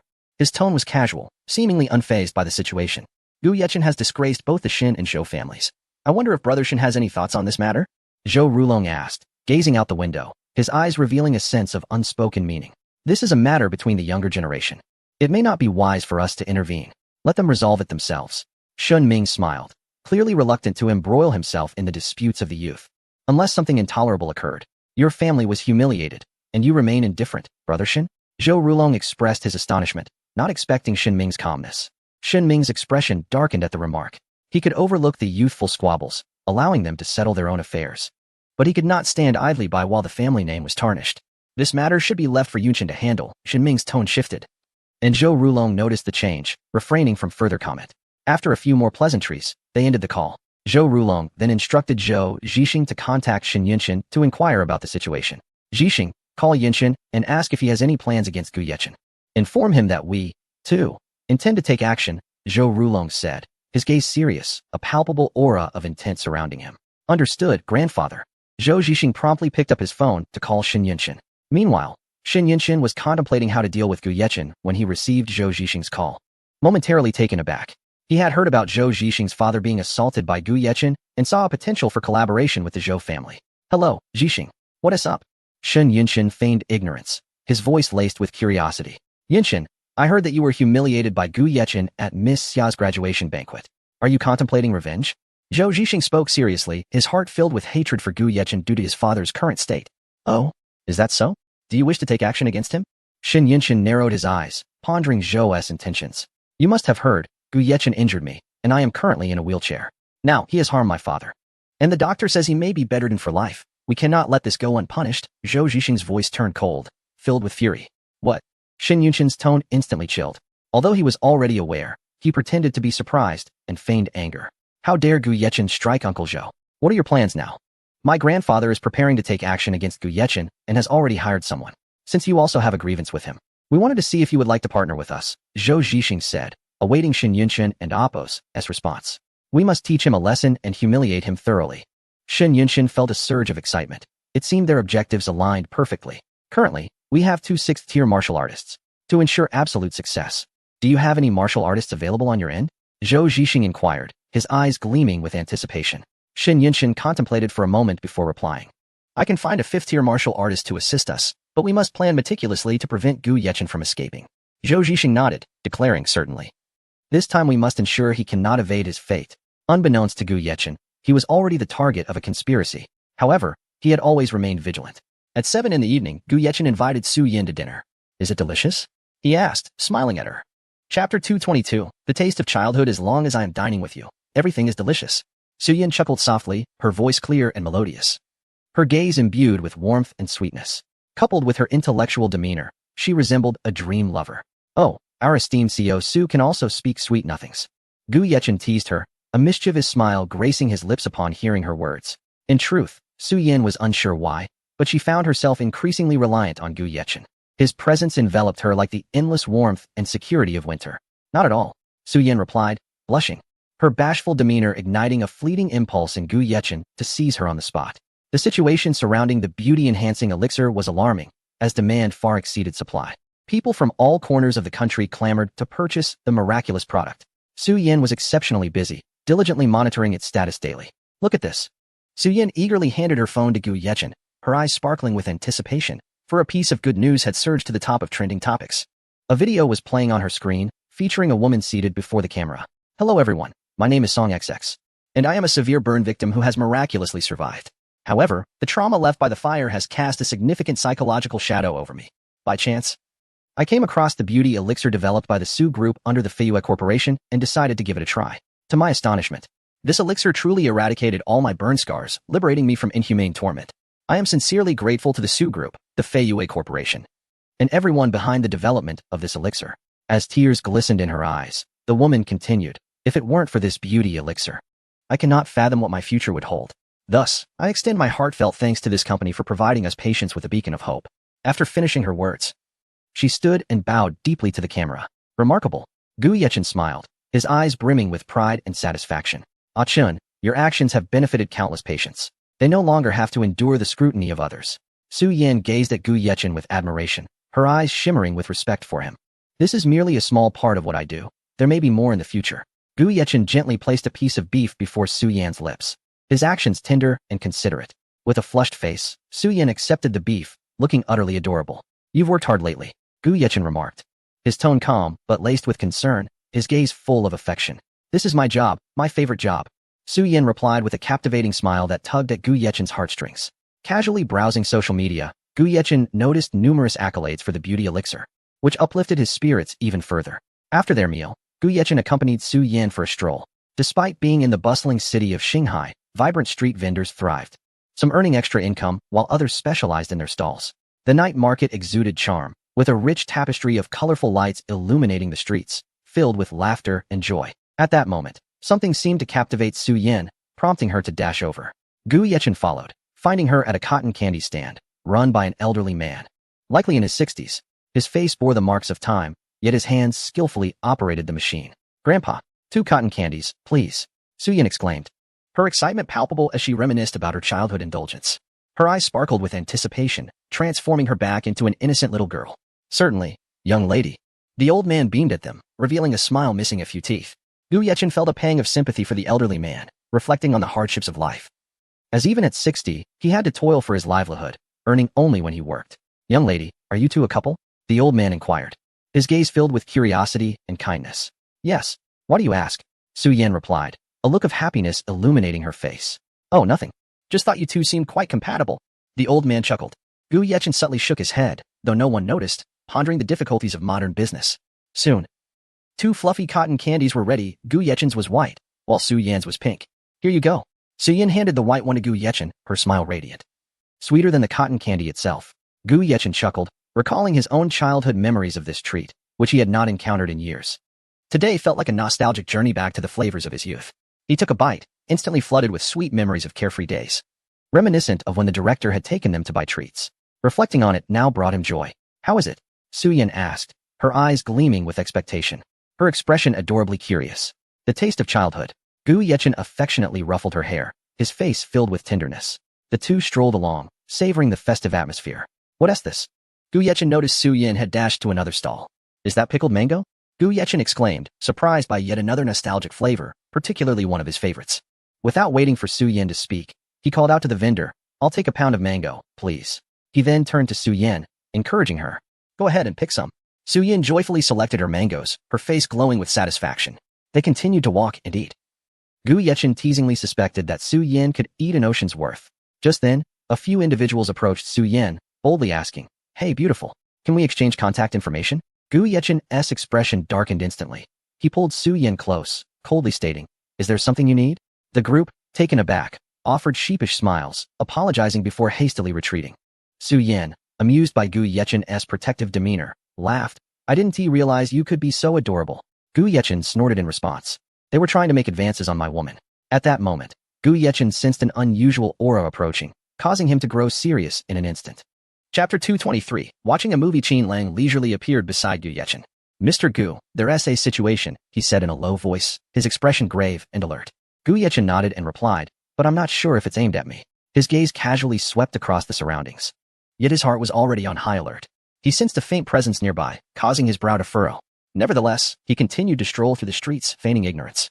His demeanor remained relaxed, as he did not wish to startle the snake in the grass, giving the impression that he was oblivious to any anomalies. Is it him? In the distance, Lao Gui and Ah Hao, upon spotting Qin Lang, immediately approached Gu Yechen. They quickly concealed their presence, distancing themselves from Gu Yechen. A hint of caution flickered in Lao Gui's eyes. Indeed, that is Gu Yechen, our target, he remarked with a light chuckle, his smile rife with greed. Once we eliminate Gu Yechen, the 20 billion will be ours. Let us go and resolve this matter once and for all. Ah Hao, a bodyguard of the Zhou family for many years, insisted. It was only natural for him to ensure Gu Yechen paid a price for Zhou Quan's revenge. There are too many people around. It's not the right time to act. We'll strike when they leave, Lao Gui stated, his mind meticulously contemplating the optimal moment for action. Ah Hao nodded in agreement, and at that moment, a fifth-tier warrior sent by Shen Yunchuan joined Lao Gui and Ah Hao.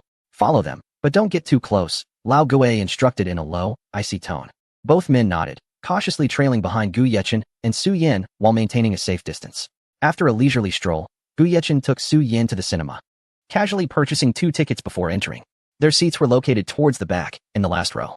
On the screen, a romantic film was playing. Gu Yechen held Su Yin's small hand, yet his mind was far from the movie. He contemplated how to completely dismantle the Zhou family, just as he had done with the Mo family. Previously, he had the misfortune card to eradicate the Mo family, but this time, he lacked such a card. And the Zhou family's strength surpassed that of the Mo family. Gu Yechen felt that the earlier sense of urgency was indeed directed at him. Noticing Gu Yechen's distraction, Su Yin asked with concern, "Ah Chun, what's wrong? Are you alright?" Her voice was gentle, filled with care. Gu Yechen snapped back to reality, gently ruffling her hair with a smile. "I'm fine, just thinking about some company matters." He didn't wish for those close to him to worry about such issues. He picked up a piece of popcorn and said, "Be good. Open your mouth." His tone held a touch of affection. Su Yin found his demeanor amusing, yet complied, and opened her mouth. Gu Yechen placed the popcorn in her mouth, softly urging, "Let us enjoy the movie." His gaze returned to the screen, though his thoughts continued to wander. Su Yin nodded and turned her head. However, the scene unfolding on the screen suddenly caused her to blush, and she felt a rush of warmth. She stole a shy glance at Gu Yechen, as the intimate actions of the film's protagonists made her feel flustered and constrained. Gu Yechen also paused, bewildered, wondering, is the cinema really this open? They can show this. A smirk played on his lips, laced with teasing undertones. The film depicted a scene where a man and woman, clad in minimal clothing, were locked in a passionate embrace. The provocative imagery enveloped the atmosphere in an air of intimacy. Gu Yechen glanced at Su Yin, who was staring at him, and chuckled. "You seem a bit warm." His gaze was infused with both affection and jest. Su Yin quickly turned away, too shy to meet Gu Yechen's eyes, fearful of any uncontrollable incidents, especially in a public space. Yet, the movie's scenes left her in turmoil, her breathing becoming increasingly rapid. Gu Yechen quietly observed her, his left hand firmly gripping hers, the warmth of his touch amplifying her nervousness. As she became engrossed in the film, Gu Yechen suddenly caressed her neck, causing her to shiver. She mechanically turned to face him. Gu Yechen smiled at her, and in her moment of distraction, he leaned in to capture her lips, savoring the sweetness of her strawberry-flavored kiss. His movements were both gentle and assertive, leaving Su Yin utterly lost in this unexpected fervor. Her eyes widened in disbelief as she gazed at Gu Yechen, stunned that he would kiss her here. Yet, the sensations coursing through her compelled her to close her eyes and respond to his advances. At that moment, her heart raced irregularly, as if it might leap from her chest. The realization that they were in a cinema heightened her anxiety, making her feel as though they could be discovered at any moment. Fortunately, they were in the last row, and with only the two of them present, she felt a slight sense of relief. Gu Yechen's hand navigated with precision, honing in on his target. Su Yin trembled, feeling as though all her strength had been drained. Her hands instinctively clutched Gu Yechen's shirt, seeking a semblance of support. Just as they were lost in their kiss, a sudden noise shattered their moment. On the screen, a character knocked on a door with great force, startling Su Yin into recoiling. Her face flushed crimson, and her heartbeat quickened. Gu Yechen glanced over and realized it was merely a scene from the film. Su Yin shot him a resentful look and playfully tapped his arm with her small hand. Gu Yechen pretended to wince in pain. Seeing his expression, Su Yin quickly inquired, "Does it hurt?" "I barely tapped you." She gently rubbed his arm, fully aware that he might be fainting. Gu Yechen smiled, raising the armrest of their seats, and pulled her into an embrace. "It doesn't hurt. With you here, it doesn't hurt at all." Su Yin nestled against him, relishing his warmth and heartbeat. Gradually calming down, the film continued to play, yet their minds were far removed from it. At that moment, Gu Yechen's phone vibrated unexpectedly, furrowing his brow. He retrieved his phone to find a message from Qin Lang. "Mr. Gu, there are 3 individuals. They have been waiting outside, and are likely to act as soon as you exit." Gu Yechen's expression immediately sharpened. He gently tapped Su Yin and said, "Dear, we have to leave early. Something has come up." Su Yin raised her head, meeting his serious gaze, and nodded without further inquiry. Gu Yechen took her hand, cautiously leaving their seats and heading towards the exit. Qin Lang approached promptly, and Gu Yechen said calmly, "Let us go." Chapter 224. With me, there are no surprises. Qin Lang walked 2 meters behind Gu Yechen, his gaze alert, ready to respond at a moment's notice should any trouble arise. This time, Gu Yechen and Qin Lang shared the same vehicle, while the Bugatti Chiron was driven by Gao Shi and his companions. Initially, Qin Lang had planned to drive the G-Class alone, but now the 2 others were in separate vehicles, a Bugatti and another G-Class. Upon seeing Gu Yechen enter the car, Lao Gui and Hao exchanged glances, their eyes glimmering with greed. They thought to themselves that if they could intercept him on the way, resolving the matter in a mere minute would suffice. "Let us follow them," Lao Gui declared, immediately revving the engine and accelerating, his hands gripping the steering wheel tightly, the car shooting forward like a bolt from the blue. All the while, Qin Lang kept a close watch on the rearview mirror. It seemed they intended to ambush them mid-journey. They and Amp, Oppos, re-following us, Qin Lang remarked, his tone calm as a placid lake, betraying none of the tension or concern brewing within. This time, they shall return empty-handed, Gu Yechen said with a hint of disdain, perceiving them as mere ants. Upon hearing Gu Yechen's words, Suyin paused, her eyes filled with confusion and unease, a slight tension gracing her delicate features.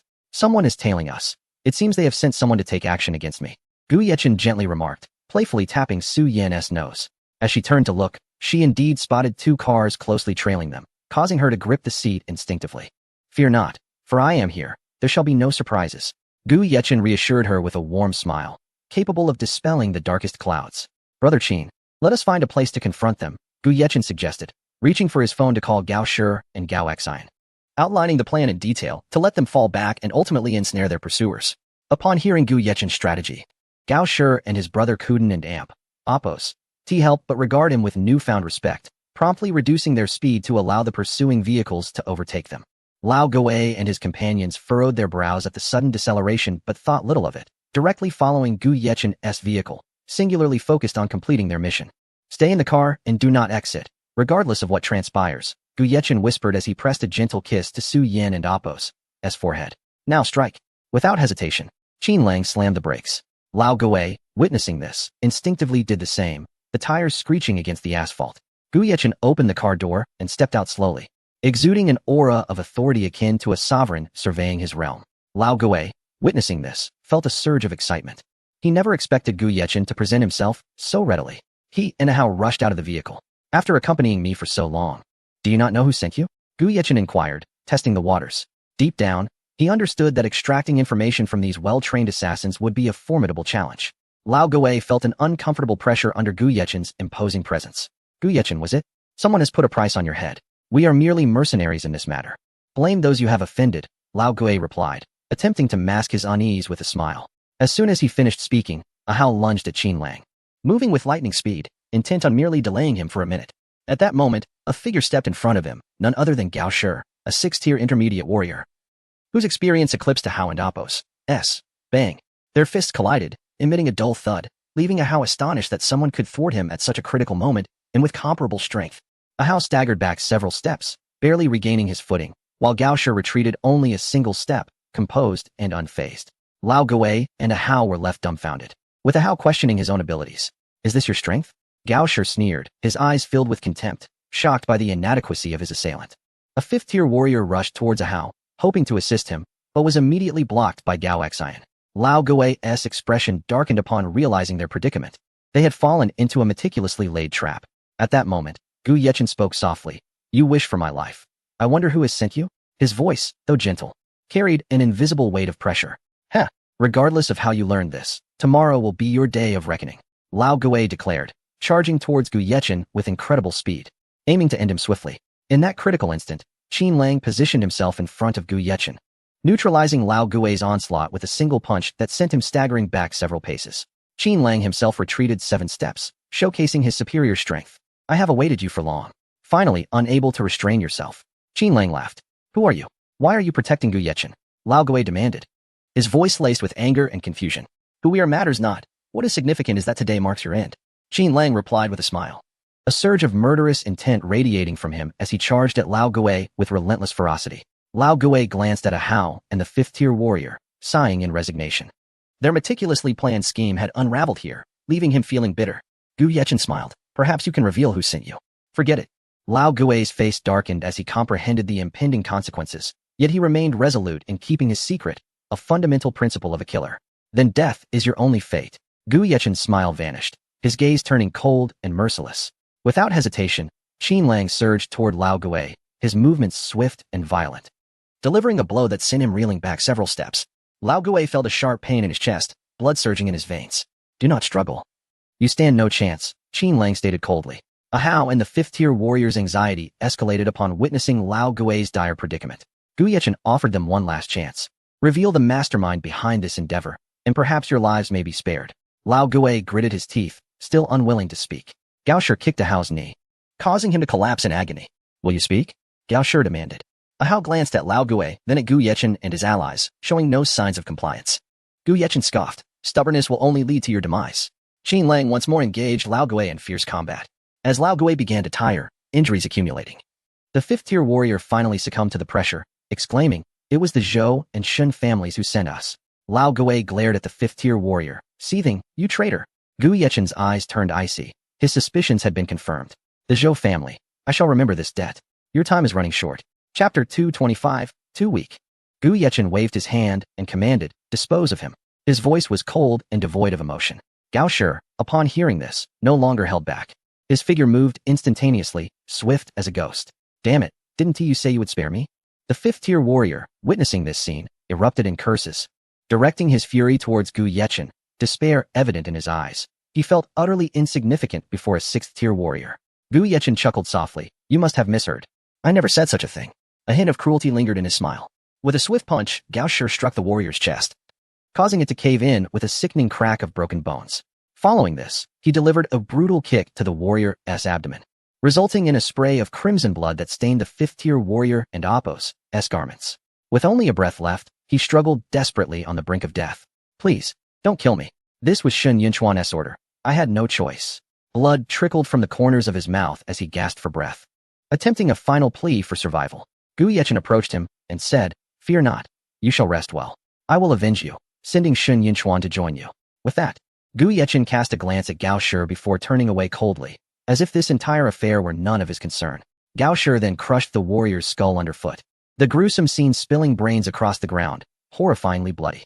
The old fiend, witnessing this, was left dumbfounded, his heart filled with dread and remorse. Initially, there had only been one sixth-tier warrior by Gu Yechen's side, but now there were three. Who could he turn to for justice? He regretted taking on this deadly assignment. Qin Lang bellowed, launching a punch towards the old fiend. "Dare you lose focus while facing me?" His voice thundered like a storm, carrying immense pressure. The old fiend, snapping back to reality, was met with Qin Lang and Appo's fist to his chest, feeling the shattering of bones as blood seeped from his lips. Qin Lang did not relent, appearing behind him and delivering a swift kick to his kidney. The old fiend, sensing the impending blow, attempted to retreat. But having just been injured, his speed faltered, rendering him no match for Qin Lang. A pained scream escaped the old fiend as he seized the opportunity to distance himself from Qin Lang, clutching his injured side. He could distinctly feel that one kidney was ruined. His complexion turned ashen, anguish twisting his features. "Damn it, I will kill you," he spat, enduring the excruciating pain. Leaping to confront Qin Lang with a punch imbued with a surge of energy. Such energy was a hallmark of a fully realized martial artist, comprehensible only to those of fourth-tier rank or above. Qin Lang snickered, meeting the old fiend's attack with a punch of his own. The force sent the old fiend hurtling backward, blood spilling from his mouth. Already injured, he was no match for Qin Lang, who had emerged from a sea of corpses. Despite their equal ranks, his power vastly surpassed that of the old fiend, sealing the latter's fate from the onset of the clash.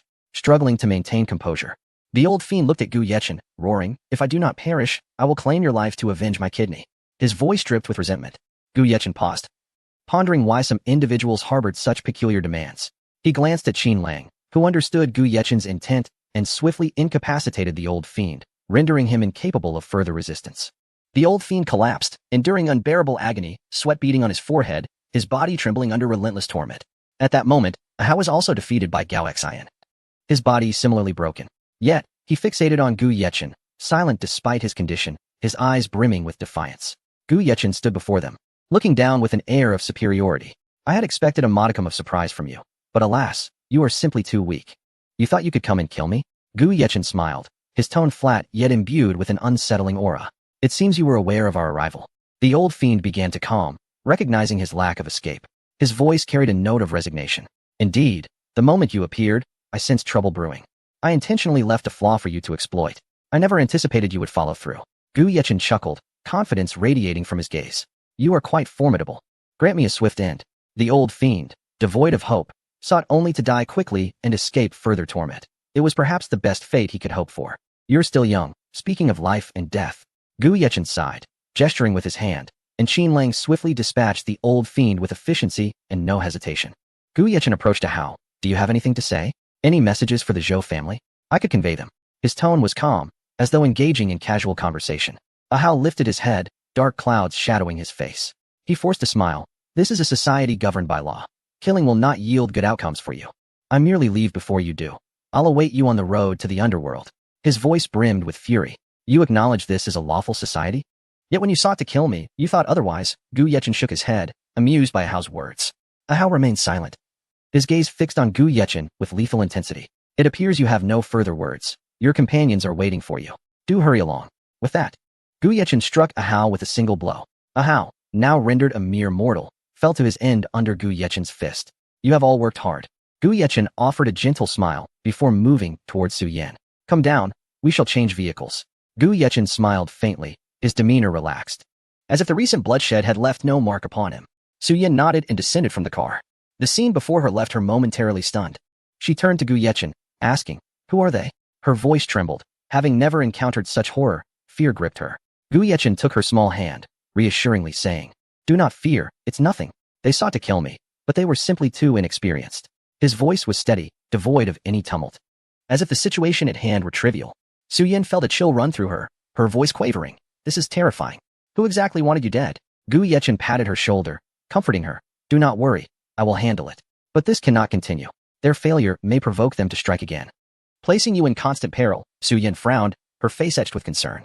"Rest assured, I will not allow them to succeed." A glint of malice flashed in Gu Yechen's eyes.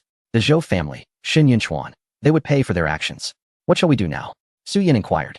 "Let us return home," Gu Yechen concluded, guiding Su Yan into the vehicle. As the car sped away, it left Gao Xian and his brothers to clean up the aftermath. Chapter 226. Zhou Rulong's concerns. The British mansion. Su Yan gazed at the magnificent villa, momentarily entranced, until Gu Yechen prompted her to exit the car, jolting her back to reality. The villa was grand and awe-inspiring, surrounded by lush greenery, with a serene atmosphere, and a tea tree exuding a rich fragrance that uplifted her spirits with just a whiff. "Is this your home?" Su Yan exclaimed, her eyes wide with astonishment, utterly unable to believe it. "Surprised?" Gu Yechen chuckled, a hint of pride and satisfaction illuminating his smile. Just as Gu Yechen reveled in his triumph, a system notification abruptly interrupted. "What are you so proud of?" "This is my system's achievement." Gu Yechen chose to ignore the system's comment. Who would have thought? Su Yan marveled, her gaze sweeping across the villa's exterior, her heart brimming with amazement. "Let us go." Gu Yechen gently took Su Yan's hand as they entered the villa, his tender touch delighting her. Upon entering, Su Yan was instantly captivated. The spacious and brightly lit hall, adorned with opulent decorations and exquisite furniture, showcased luxury and taste in every detail. Like a curious young girl, she explored every corner with keen interest. Gu Yechen did not interrupt her wonderment. Instead, he poured her a glass of orange juice. "Ah Chun, how much did you spend?" Su Yan turned to him, her eyes sparkling with curiosity. Gu Yechen handed her the juice, his voice casual. "Not much, just 500 million. His tone was relaxed. For to him, money was merely a figure. Su Yan was left speechless. Although she was aware of Gu Yechen's wealth, she had not anticipated such staggering affluence. Even with her mental preparation, the figure took her by surprise. "It's getting late. Let's go." Gu Yechen took Su Yan's small hand and led her towards the bedroom. Inside, the room was cozy and inviting, with soft lighting illuminating every nook. Gu Yechen suggested Su Yan freshen up first while he settled onto the sofa to browse his phone. Zhou family. Zhou Rulong sat on the sofa, eyes closed in contemplation, his expression dark. Zhou Zhixing was in a wheelchair, his right hand now mobile. Yet the pain and guilt weighed heavily on him, rendering him despondent. He looked at his grandfather with concern, fully aware that the Zhou family's current predicament was a consequence of his own actions, which had entangled his father, filling him with profound shame. "Gu Yechen, once I recover, I will seek vengeance. I may not be able to defeat you, but I can hire someone," Zhou Zhixing declared vehemently, his eyes blazing with resentment. "You might as well give up. You aren't an Appos, worthy of being his opponent." Zhou Rulong opened his eyes, delivering the words without hesitation, his tone tinged with disappointment and resignation. Zhou Zhixing fell silent, taken aback by his grandfather and Appos' blatant disregard for his capabilities. Did he truly fall so short? Zhou Rulong pulled out his phone to call Ahao, but the line was dead, offering no response. He furrowed his brow and dialed Lao Gui, only to encounter the same issue. A wave of unease washed over him. Logically, 2 6th-tier warriors and 1 5th-tier warrior should easily handle Gu Yechen and his 6th-tier companion. Why, then, had they lost contact? He could not believe that Gu Yechen possessed such formidable strength, yet the incessant ringing left him contemplating more dire possibilities. Call Yinchuan and inquire whether he has received any updates from the people he sent. Zhou Rulong instructed his grandson, his expression grave and the anxiety within him intensifying. Zhou Zhixing recognized the urgency and quickly dialed the number. After a few rings, a voice emerged. "Hello? Zhixing, what is up?" On the other end, Xin Yinchuan was at a KTV, reveling with a group of the elite youth, surprised by Zhou Zhixing's call. "Yinchuan, have you heard anything from the warriors you dispatched?" Zhou Zhixing cut straight to the point. Not yet. They probably haven't made a move, Shen Yunchuan replied, a hint of uncertainty in his voice. That seems unlikely. They sent a message to my grandfather before taking action, but now there has been no word, and all calls are going unanswered. My grandfather suspects something has gone awry, Zhou Zhixing said, his tone heavy with concern. Upon hearing Zhou Zhixing's words, Shen Yunchuan suddenly felt a surge of anxiety. If two sixth-tier warriors could not eliminate Gu Yechen, then he was undoubtedly in peril. Nevertheless, he called the warrior to check, but received no response, leaving him restless. Zhixing, how could two sixth-tier warriors and one fifth-tier warrior possibly encounter a problem? Shen Yunchuan asked, his voice tinged with panic. I don't know, Zhou Zhixing replied just as someone burst into the Zhou residence, whispering urgently in Zhou Rulong's ear. The elder's expression shifted dramatically, filled with shock and fury. Grandfather, what is wrong? Zhou Zhixing inquired, noticing the sudden change in his grandfather's demeanor. Ahao and Lao Gui are dead. Zhou Rulong's face darkened. A murderous aura enveloping him. Ahao had been his trusted aide since adolescence, someone he had watched grow. And now his life had been sacrificed due to Zhou Rulong's decisions. What? Zhou Zhixing exclaimed, utterly startled. How could that be? They were sixth-tier warriors. It should have been easy for them. On the other end of the line, Shen Yunchuan felt his expression darken upon hearing the news.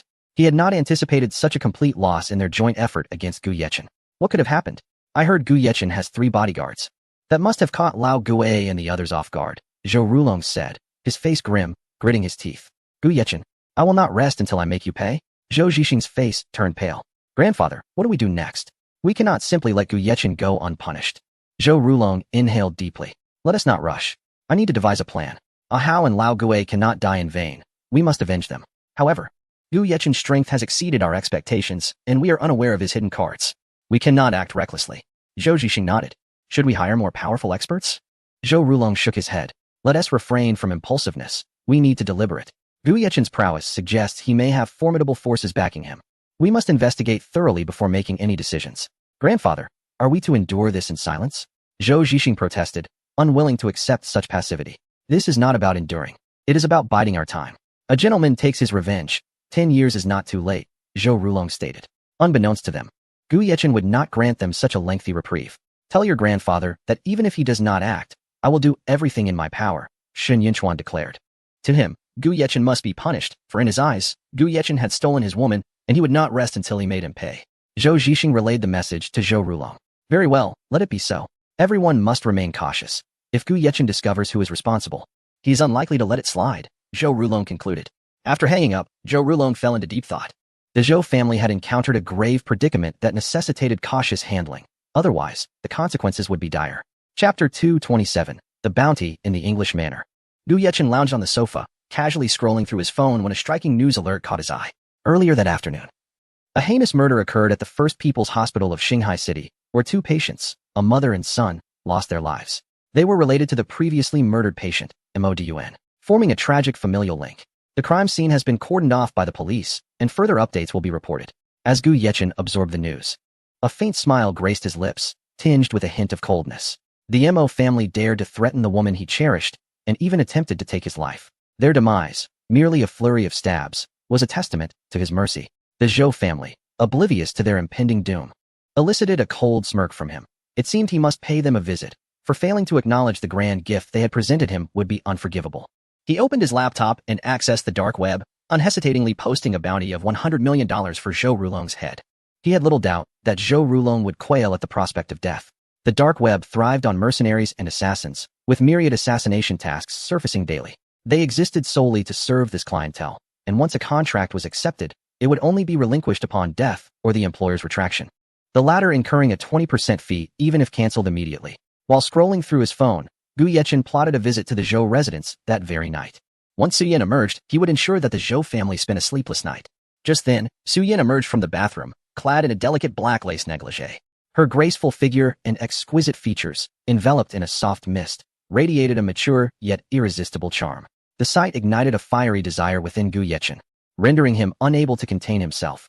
Noticing Gu Yechen and Appo's intense gaze, which seemed to melt her, Su Yan felt a wave of shyness wash over her, despite their close relationship. Am I beautiful? She asked, her voice barely above a whisper, her cheeks flushed. A glimmer of amusement flickered in Gu Yechen's eyes as he internally chastised himself for finding her enchanting. Indeed, you are beautiful. I am truly fortunate, he replied. pressing a gentle kiss to her lips before dashing into the bathroom like a whirlwind. With such breathtaking beauty beside him, any man would find it hard to suppress his impulses.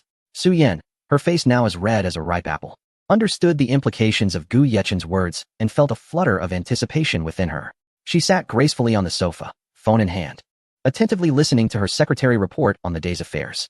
Due to the skyrocketing demand for the beauty enhancement pill, even foreign buyers were flocking to purchase it. However, the secret formula remained safe from exposure, as certain unique materials were beyond analysis. Without the secret recipe, it would have been impossible to develop the product. Xiaoyang, instruct the factory to expedite production. Increase the output as much as possible while maintaining quality. Bonuses will be issued at the end of the month based on sales. Su Yan decisively delegated tasks. Understood, Sister Su. Xiaoyang replied with a smile, adding, I hope you and Brother Gu enjoy a delightful evening. She promptly hung up, her laughter echoing as she relayed the tasks. Su Yan shook her head in amusement, a warm smile gracing her lips. Xiaoyang, whom she had personally recruited, had been her diligent secretary for 2.5 years. Having joined Su Yan's company right after graduation, Su Yan treated her with the affection of an elder sister. As she scrolled through her phone, Su Yan stumbled upon news of the Imo family being annihilated, with the last 2 victims succumbing in the hospital. Glancing toward the bathroom, her keen intellect led her to deduce that Gu Yechen was behind this massacre.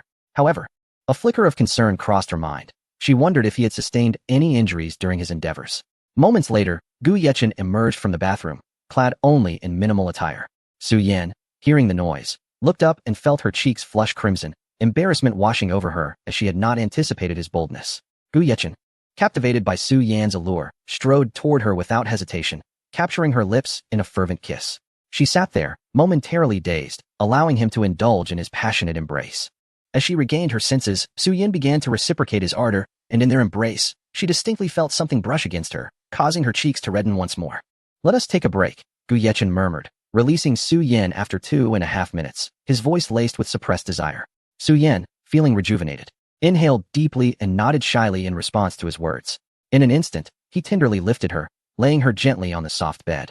With everything prepared, a multitude of words were omitted. 2.5 hours later, Su Yan lay languidly in Gu Yechen's arms, utterly exhausted. His vigor had proven overwhelming, far beyond what she could endure alone. She understood why Gu Yechen had so many women. Even during their first encounter, she had struggled to keep up, though she had since adjusted somewhat. My dear, you have worked hard, Gu Yechen remarked, his gaze holding a hint of guilt and tenderness. Fully aware of the intensity of their recent encounter, Su Yan lifted her head slightly, her eyes brimming with affection as she replied, as long as I am with you, I am willing to endure any hardship. Half an hour passed, and Gu Yechen donned his clothes, leaning down to kiss her forehead. Rest for a bit. I have some matters to attend to. I will return shortly. Where are you going? Su Yan inquired, concern tinting her voice, sensing that something was amiss. I have some business to attend to. I shall return quickly. Do not worry, he assured her, embracing her gently before departing. Be safe and do not get hurt. Su Yan cautioned. Gu Yechen paused momentarily, then smiled, rest assured, before turning to leave, a glint of determination in his eyes. At the Zhou residence, Zhou Rulong suddenly sneezed, a sense of unease settling in his heart as if foreboding something ominous was on the horizon. Chapter 228, The Arrival. As Gu Yechen descended to the ground floor, he found Qin Lang seated quietly on the sofa, his expression grave, as if he had foreseen Gu Yechen's descent. Let us go, accompany me outside. Gu Yechen's tone was unremarkable, yet it bore an unsettling undercurrent of lethal intent. Qin Lang nodded, his deep-set eyes revealing unwavering resolve. He understood that Gu Yechen would not relent, thus he chose to remain in the living room instead of retreating to his room. Upon receiving Qin Lang's message, the Gao brothers arrived with utmost haste. The 4 of them set off in 2 luxury SUVs, racing towards the Zhou residence. Meanwhile, Zhou Rulong sat uneasily on the sofa, his restlessness growing. His brows were tightly knitted, and the furrows on his forehead seemed to deepen. He promptly summoned Zhou Zhixing. You should step outside for a while. I sense that something is about to happen. Your presence here serves no purpose. Zhou Rulong spoke suddenly, urgency lacing his voice. Zhou Zhixing looked perplexed. Why? Our conflict with Gu Yechen has reached an irreconcilable point. We dispatched 2 6th-tier martial artists to eliminate him. Since he survived, retaliation is inevitable. Therefore, you must leave. Zhou Rulong said, regarding his grandson with a look of resignation. Had they succeeded in killing Gu Yechen, the matter would have been settled. However, their failure would surely invoke a furious reprisal. Grandfather, I will not leave. I must stay. A glint of determination flashed in Zhou Zhixing and Appo's eyes. Gu Yechen had rendered his father incapacitated. He vowed to avenge this wrong. Distance yourself. Remaining here is tantamount to seeking death.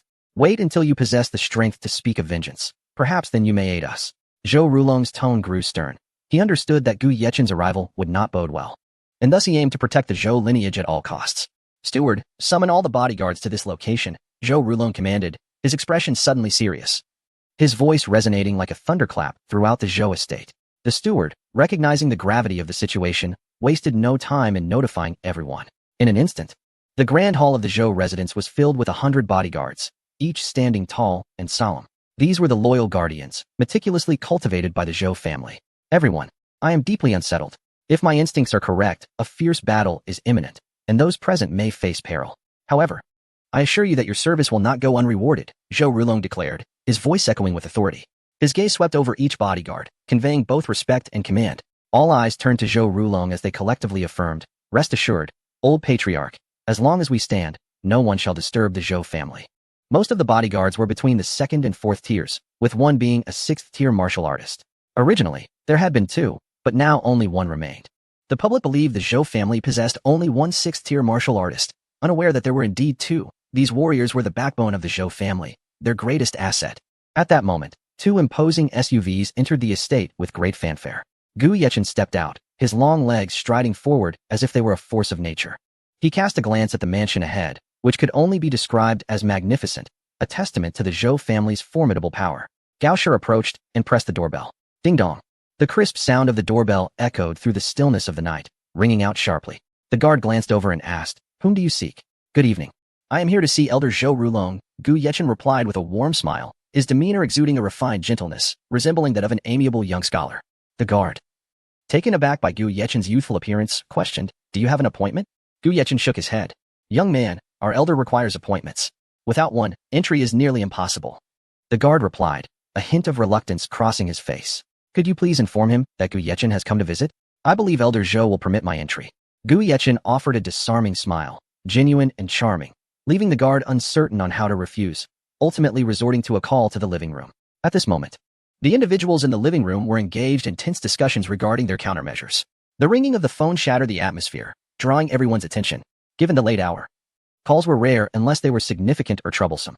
Zhou Rulong noticed it was the guard calling and picked up the phone. "What is it at this late hour?"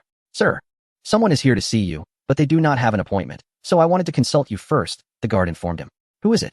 Zhou Rulong's voice trembled slightly, an ominous premonition creeping into his mind. "He claims to be Gu Yechen, and he has 3 companions. He said that upon hearing his name, you would allow him entry. What do you think?" the guard asked, visibly anxious. Boom. Upon hearing Gu Yechen's name, Zhou Rulong felt as if lightning had struck him, momentarily rendering him speechless. "Sir?" the guard prompted cautiously. "Let him in, but only he may enter." Zhou Rulong's eyes flashed with a hint of malice. He calculated silently that this time, Gu Yechen must not leave alive. "Understood, sir." The guard hung up, turning to Gu Yechen. "Our elder has stated that only you may enter. The others must wait outside." The 3 companions exchanged knowing glances, realizing this was a direct confrontation aimed at Gu Yechen.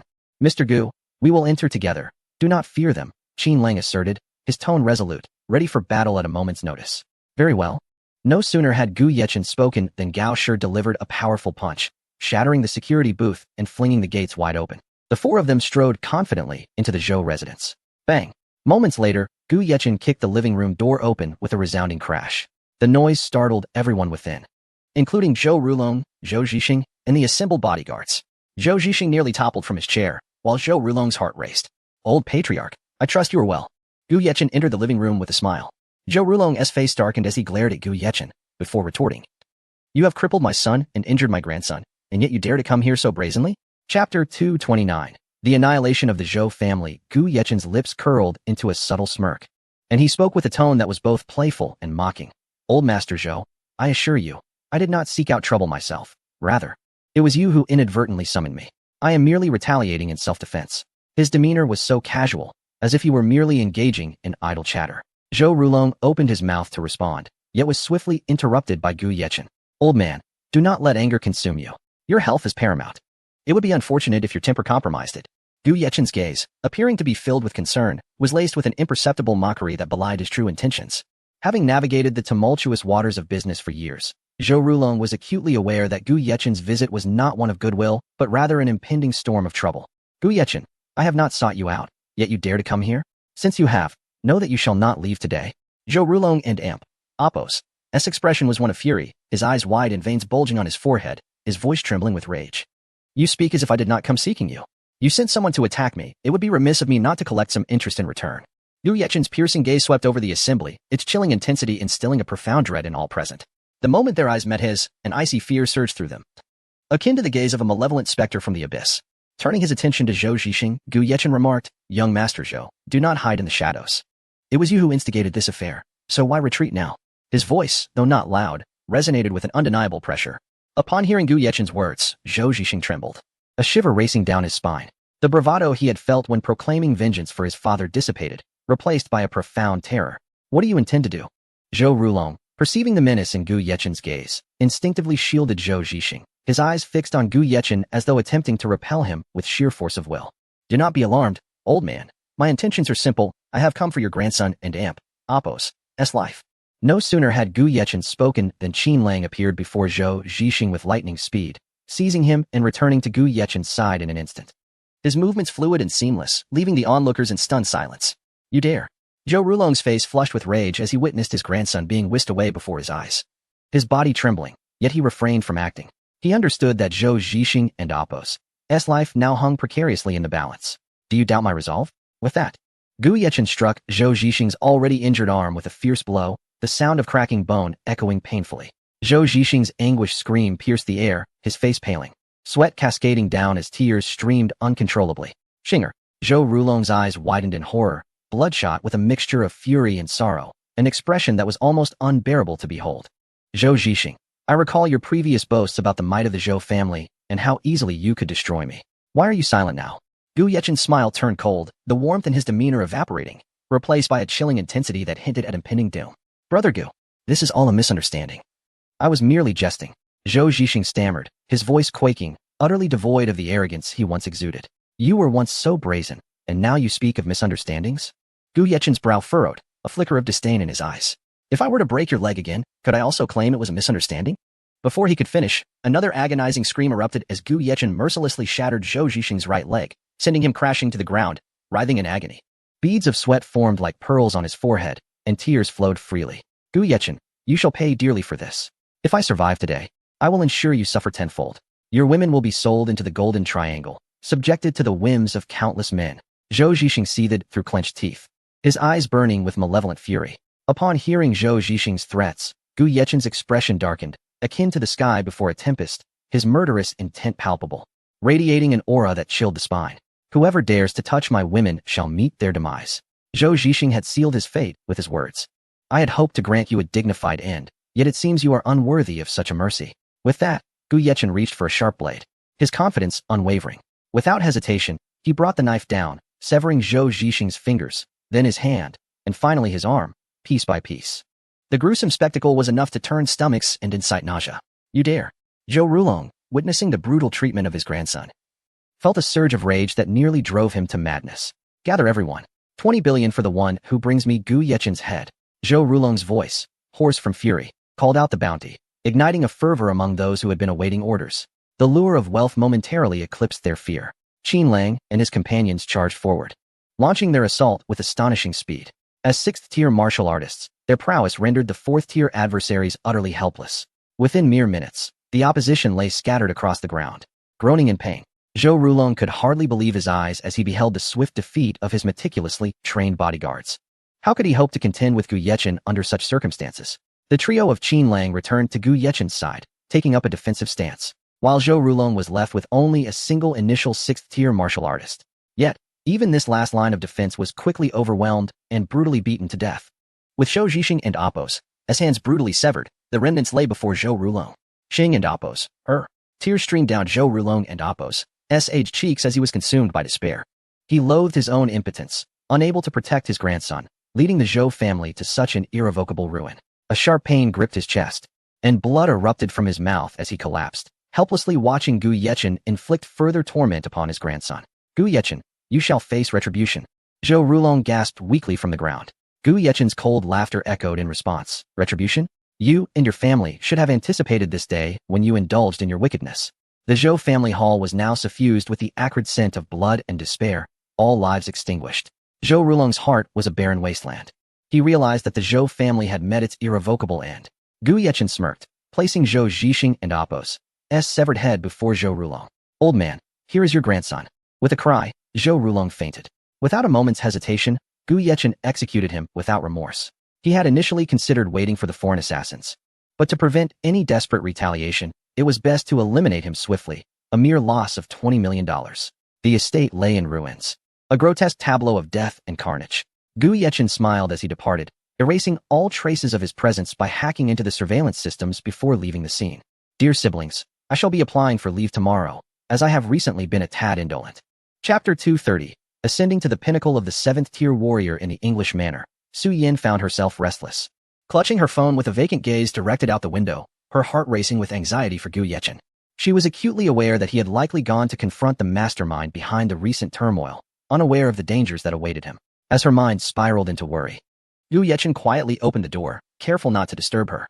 He tiptoed into the room, expecting to find Su Yin peacefully asleep, only to discover her standing silently by the window, her silhouette exuding a sense of solitude and melancholy. A wave of guilt washed over Gu Yechen, intensified by the sight of her standing there alone, especially after their recent intimate encounter. He had left Su Yin to fend for herself. Gently, he approached her from behind, and as she was lost in deep thought, she remained oblivious to his presence.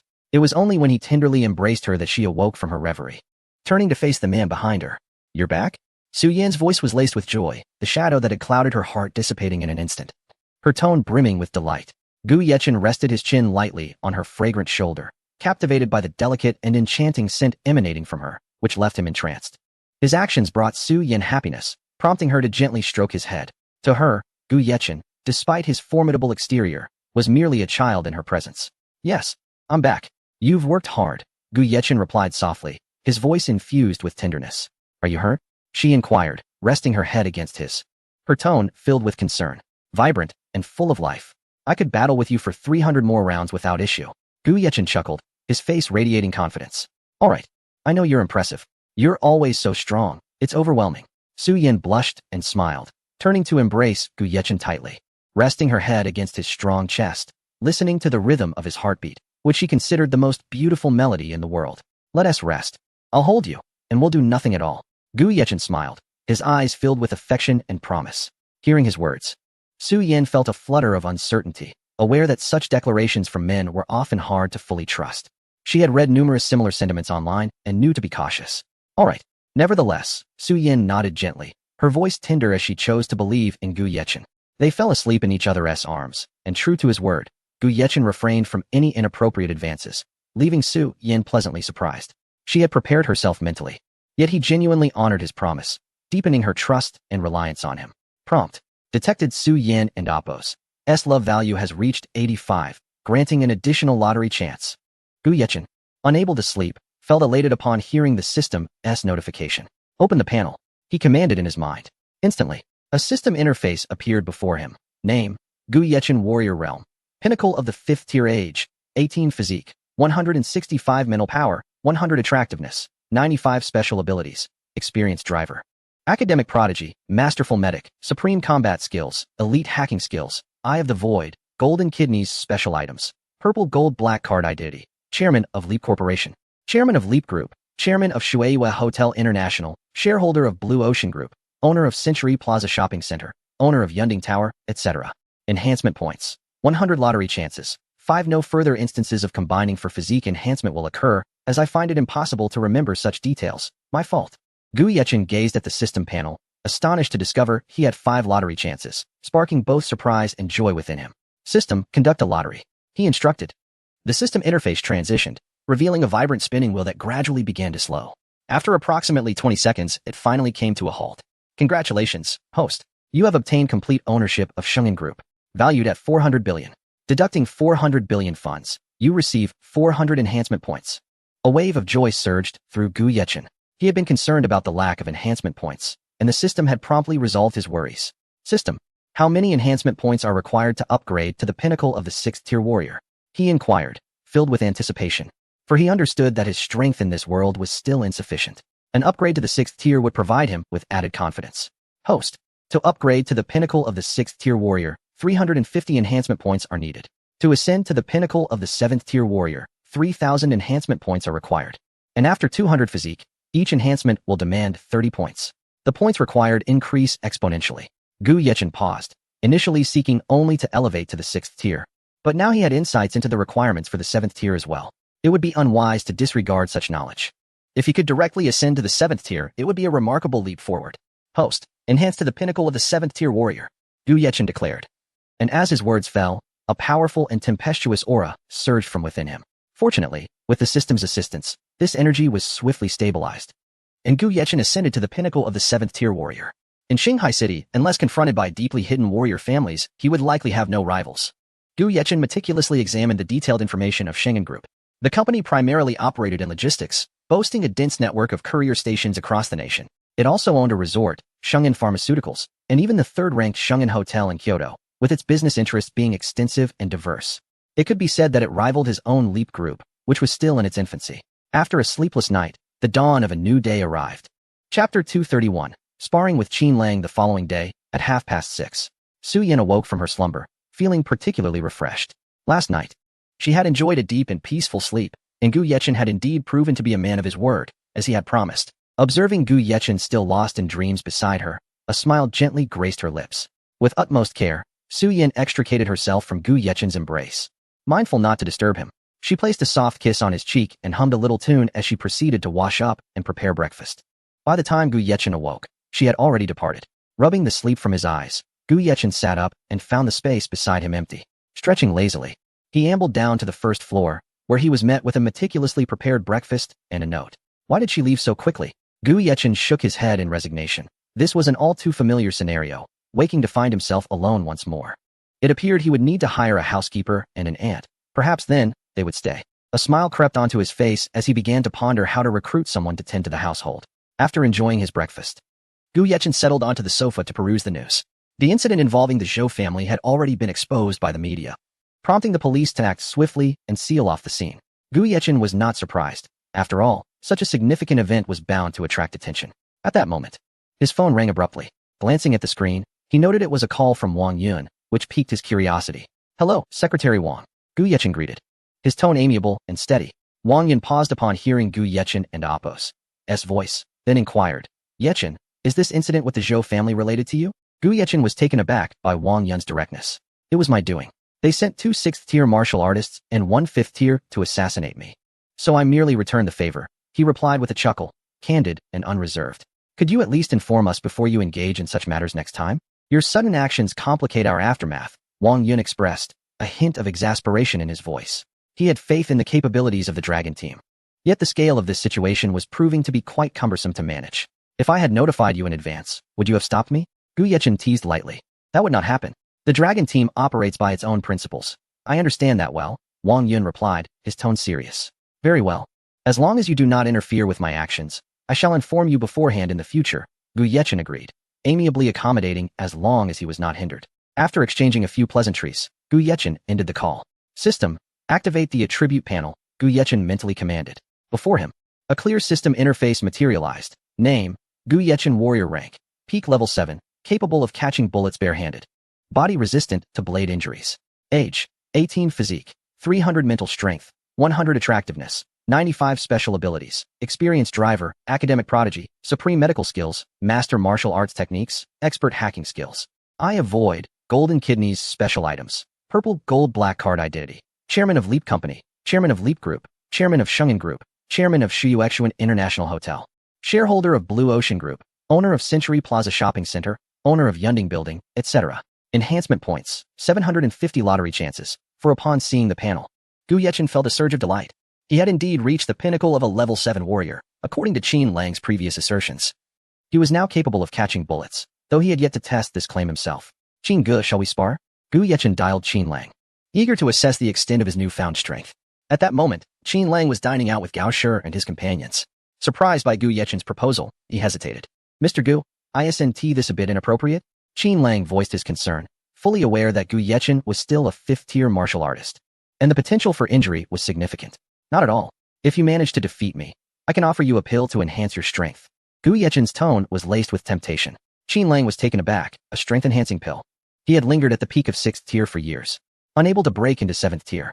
The prospect of even a slight boost was enticing. "Rest assured, that pill will be yours." Qin Lang grinned. hastily finishing his meal before rising to leave. Gu Yechen admired the fragrant tea tree in the garden, contemplating a trip to Kyoto to retrieve this precious plant. He plucked a few leaves, intending to gift them to his acquaintances upon his departure. Just then, Qin Lang returned, accompanied by the Gao brothers. Back already? Gu Yechen carefully stored the tea tree in the system space and turned to face Qin Lang with a calm gaze. What is this pill you mentioned? Can it truly enhance my strength? Qin Lang's eyes sparkled with anticipation, his voice trembling with excitement. Of course. However, I cannot guarantee how much it will enhance you. Gu Yechen chuckled, signaling for them to prepare for their bout. They positioned themselves 10 meters apart, the atmosphere growing tense. Mr. Gu, be advised, I will not hold back. Qin Lang smirked. Bring it on. Gu Yechen replied with a smile. Qin Lang gathered his energy and launched a powerful punch towards Gu Yechen. A 6th-tier warrior could already exert significant force. Gu Yechen's expression turned serious as he raised his hand to dissipate Qin Lang's punch effortlessly, standing firm without budging an inch. This is impossible, Qin Lang exclaimed in disbelief. Chapter 232. Dividing the Zhou family's assets. Gu Yechen released Qin Lang's hand and remarked with a smile. It appears that this time, victory is mine. His expression radiated confidence, as this triumph was anticipated. After all, he had already reached the pinnacle of the 7th tier. Qin Lang withdrew his hand, acutely aware of the lingering pain in his arm, a stark reminder of the vast chasm between him and Gu Yechen. Should they engage in a serious confrontation, he had no hope of winning. I concede, Qin Lang said respectfully, cupping his fists towards Gu Yechen. There was no trace of resentment in his tone, only deep admiration for Gu Yechen's prowess. This is for you. Gu Yechen retrieved a physical enhancement pill from his system space and handed it to Qin Lang. Mr. Gu, I cannot accept this after my defeat, Qin Lang protested. Recalling Gu Yechen's words that only victors deserve such rewards. Take it. It was intended for you, Gu Yechen replied nonchalantly. To him, the enhancement pill was merely a means to bolster strength, one he no longer required, especially since the system would provide more.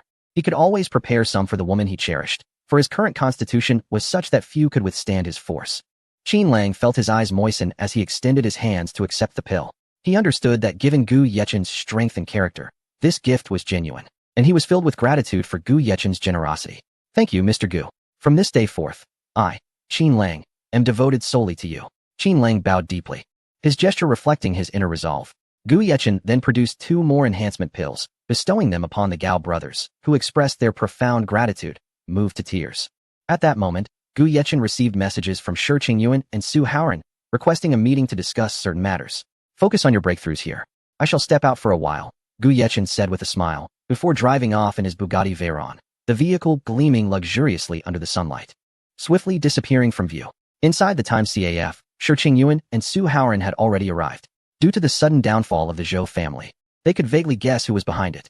Most of the Zhou family's assets had been swiftly seized by them, with only a few insignificant portions falling into other hands. Do you think this was orchestrated by Brother Gu? Shi Qingyuan inquired, a hint of doubt in his gaze. About 90% likely. I know there were significant conflicts between the Zhou family and Brother Gu, Su Haoran replied calmly, though he too had his own considerations. Brother Gu's abilities are indeed formidable, capable of obliterating the Zhou family overnight, Shi Qingyuan remarked, his gaze inadvertently drifting towards the entrance. They had already consolidated all the Zhou family's companies and planned to allocate 51% of the shares to Gu Yechen, acknowledging that it was all due to his efforts. Gu Yechen parked his car and entered the CAF directly. Meanwhile, in the Eagle Nation and Sakura Nation, operatives had been dispatched to approach the Su Group in Huagua, seeking to obtain the formula ratios for the beauty pill, a commodity of immense commercial value that had piqued the interest of various countries. Upon entering the CAF, Gu Yechen immediately spotted Shi Qingyuan and Su Haoran. What brings you here? Is there something that cannot be discussed over the phone? Gu Yechen asked, puzzled. Su Haoran pulled out a document from his bag and placed it before Gu Yechen. Brother Gu, we have consolidated all the Zhou family's companies. This document outlines the merger, and we believe you should receive 51%. His tone was sincere, his gaze unwavering. Gu Yechen was taken aback. He had not anticipated this development. Surprised that Shi Qingyuan and Su Haoran had completed the task, he perused the document, which indeed confirmed Su Haoran's words. The contents were detailed and clear, with every piece of data and plan easily discernible. Are you certain you wish to give this to me? Gu Yechen inquired. It is rightfully yours, after all. You are the one who initiated this, Shi Qingyuan asserted, his tone resolute. Oh, it seems you are aware of something, Gu Yechen remarked, his expression shifting to one of intrigue as he scanned Shi Qingyuan and Su Haoran's faces. Brother Gu, please don't take offense. We acted preemptively for safety's sake, Su Haoran explained, sensing that Gu Yechen might be displeased, his expression betraying a hint of anxiety. You misunderstand. I owe you my gratitude, Gu Yechen declared, picking up a pen and, after a thorough review, unhesitatingly signed his name. I shall not meddle in the company's affairs. You may manage as you see fit. He simply lacked the bandwidth to oversee everything, as long as there were profits. Shi Qingyuan and Su Haoran were left astounded. Was there truly someone who managed a company in such a manner? I must say, Brother Gu, your approach to management is quite unique, Shi Qingyuan chuckled, a hint of disbelief in his smile. This is quite normal. I have numerous matters to attend to daily. I cannot dedicate myself solely to company management. You are well aware of the multitude of companies under my name, so I will merely hold the title of chairman while you handle the rest, Gu Yechen shrugged. His demeanor relaxed. The two pondered this, realizing that with their connections, investigating Gu Yechen's companies in Shanghai City would not pose a challenge, as such information was accessible. Very well, we shall take charge for now, Shi Qingyuan conceded, refraining from further comment. By the way, I will be heading to Kyoto in a few days. Here are 2 gifts for you, Gu Yechen said, placing 2 packets of tea leaves on the table, each containing 10 pieces. Their eyes instantly lit up. They had long yearned for Gu Yechen's exquisite tea, having never tasted anything as delightful. Even De Hong Pao paled in comparison to Gu Yechen's brew. We shall not be polite, they exclaimed, swiftly stashing the tea away without hesitation. After exchanging a few more pleasantries, Gu Yechen took his leave.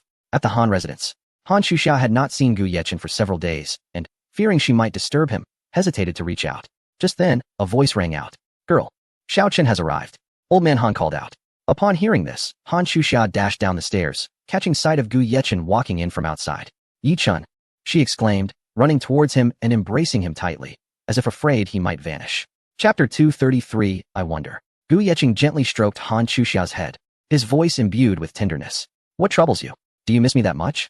His tone was saturated with affection and care. Han Shuxia remained silent, merely nodding lightly as she clung tightly to Gu Yechen, fearing that if she let go, he would vanish. Ahem. Old Master Han could no longer bear to watch. It was quite improper for a young lady to be so forward, openly embracing a young man. He cleared his throat, attempting to subtly remind Han Shuxia to maintain decorum. Blushing, she released Gu Yechen, though her eyes still shimmered with reluctance. Xiaoqing, do you have something to discuss today? Old Master Han gestured for Gu Yechen to sit down, his face adorned with a warm smile. Instead of standing beside her grandfather, Han Shuxia chose to sit next to Gu Yechen, causing the old man to involuntarily twitch his lips, lamenting silently that a girl had grown up so quickly. Yet, with Gu Yechen's numerous admirers, how would his precious granddaughter fare? Old Master Han sighed, a twinge of worry creeping into his heart.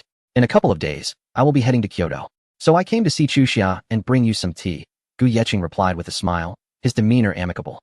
Upon hearing that he was going to Kyoto, Han Shuxia suddenly remembered that he was still a student, and her heart sank. If he left for Kyoto, it would mean a long separation. School should be starting soon, right? Old Master Han inquired, concern evident in his gaze. Gu Yechen nodded. In 4 days, so time is short. Upon saying this, he produced several meticulously prepared packages of tea, placing them on the table. The tea was exquisitely wrapped, emanating a delicate fragrance. Can I go with you? Han Shuxia looked anxiously at Gu Yechen, her eyes brimming with anticipation. She yearned to accompany him to Kyoto, unwilling to part ways. Gu Yechen was momentarily taken aback. He had not anticipated such a request from her. Just as he was about to respond, Old Master Han interjected. Yechen is going to study. What business do you have there?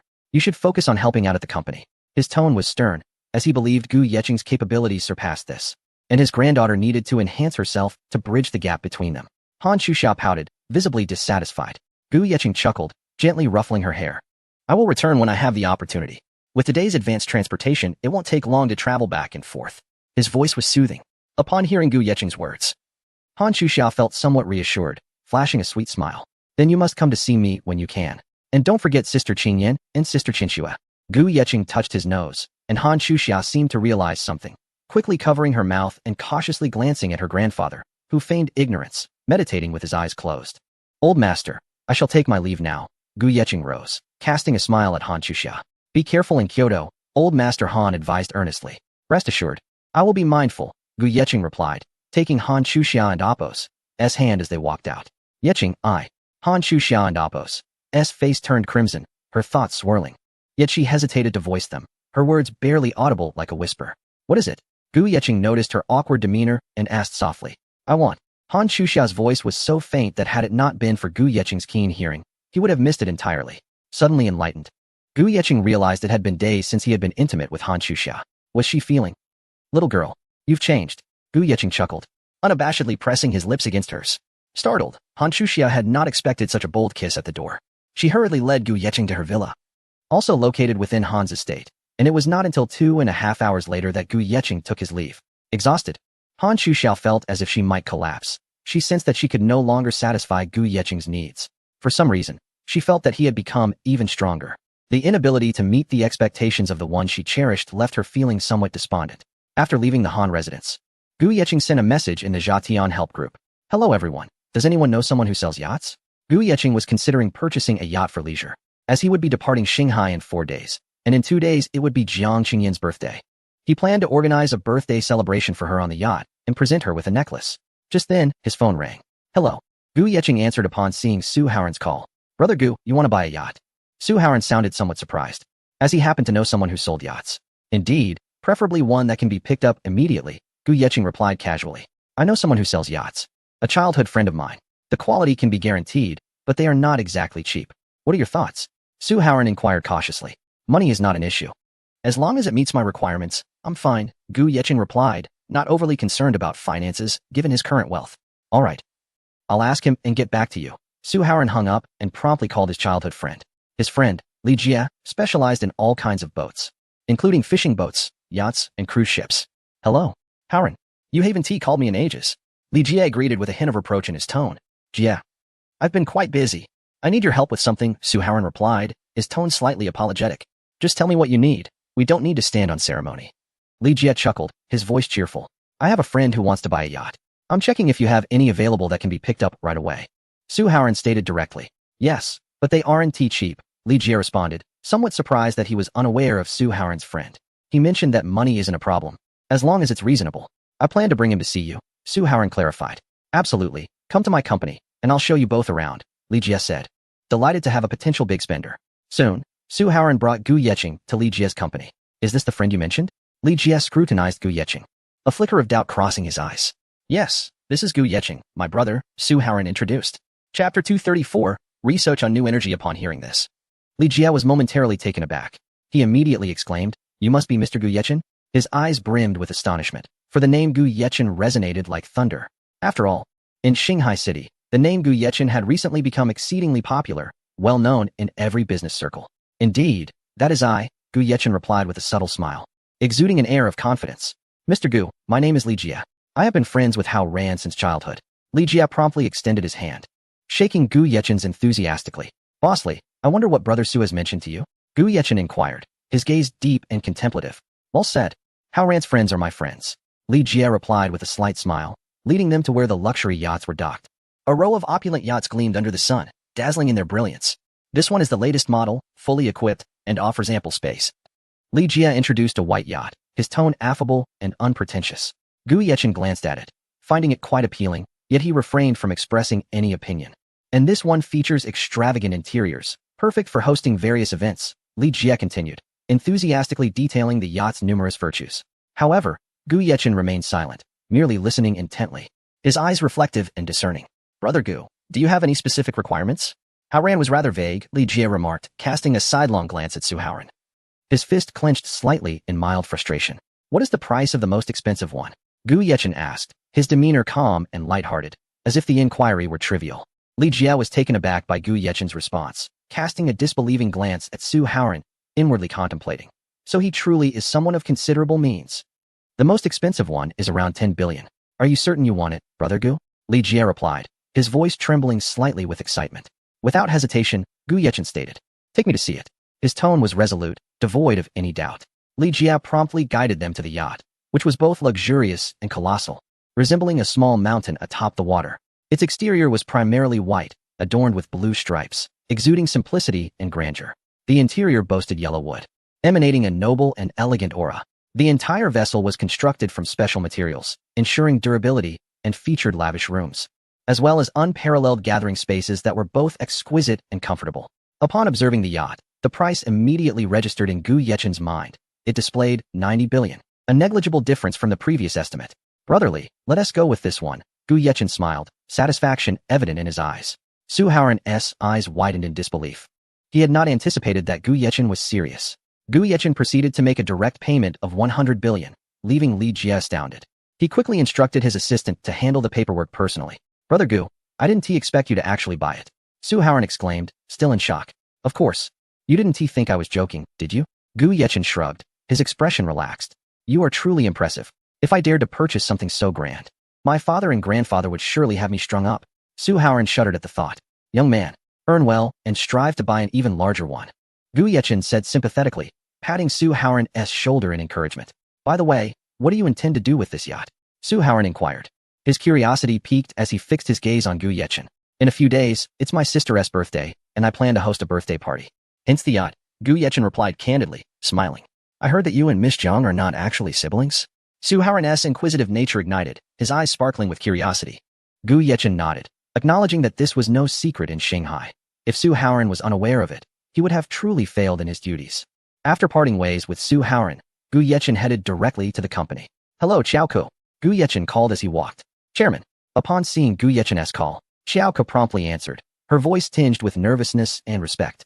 Please summon Xiang Sihua to the conference room for a meeting, Gu Yechen instructed, his tone devoid of inflection, though his eyes hinted at deep contemplation. Understood, Chairman, Xiaoko responded. Since the renaming of the company to Gu Corporation, the former Mo Corporation had relocated entirely to Yunding Tower, with only the production workshop remaining at its original site, which would eventually transition to the vicinity of Yunding Tower. Upon receiving Gu Yechen's message, Xiaoko immediately set to work arranging the meeting. Secretary Xiao, what does Chairman Gu want with me? Xiang Sihua, who was in the RD department, promptly arrived, a look of confusion on his face. Manager Xiang, Chairman Gu has not divulged specifics, but there must be a reason for your summons. Xiaoko maintained a smile. Am I the only one? Xiang Sihua found it odd and speculated about the nature of the meeting. Yes, Chairman Gu instructed me to notify only you. Xiaoko poured a cup of coffee for Xiang Sihua and took a seat, awaiting Gu Yechen's arrival. Before long, Gu Yechen entered. Chairman Gu. Upon seeing him, Xiaoko immediately stood and respectfully guided him. Chairman Gu, I hear you have something for me? Xiang Sihua also rose, his expression serious and attentive. Gu Yechen nodded, stating, Indeed, I have a matter of utmost importance to entrust to you. His gaze fixed intently on Xiang Sihua, his tone grave. Upon hearing Gu Yechen and Appo's words, Xiang Sihua promptly sat up straight, leaning slightly forward, ready to absorb every word.